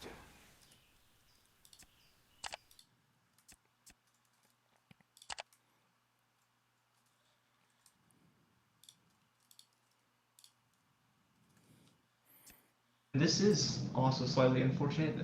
Previous tournaments with Rhinis obviously has been a number one seed. But going into this, there's been a ton of players, kind of make builds against him and see him as the potential threat, not realizing that they would be killing each other in the process. Yeah, so this is the final bracket. Some really good games, some really interesting games, some cheesy games, and yeah, Rhinos losing a single map to Glabba, but ultimately, uh, the victor in the May Cup. Yeah, that's pretty much it for today. Really thanks you to all that are joined us. It's been like 4.5 hours almost. Yeah, it was really great. It was really fun. Um, yeah. Any last words, Vidrat?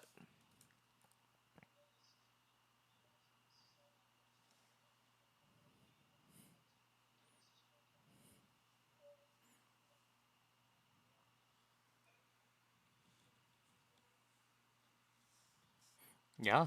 Well, yeah, that's pretty much it for me. Thank you for joining, and yeah. All right. Goodbye.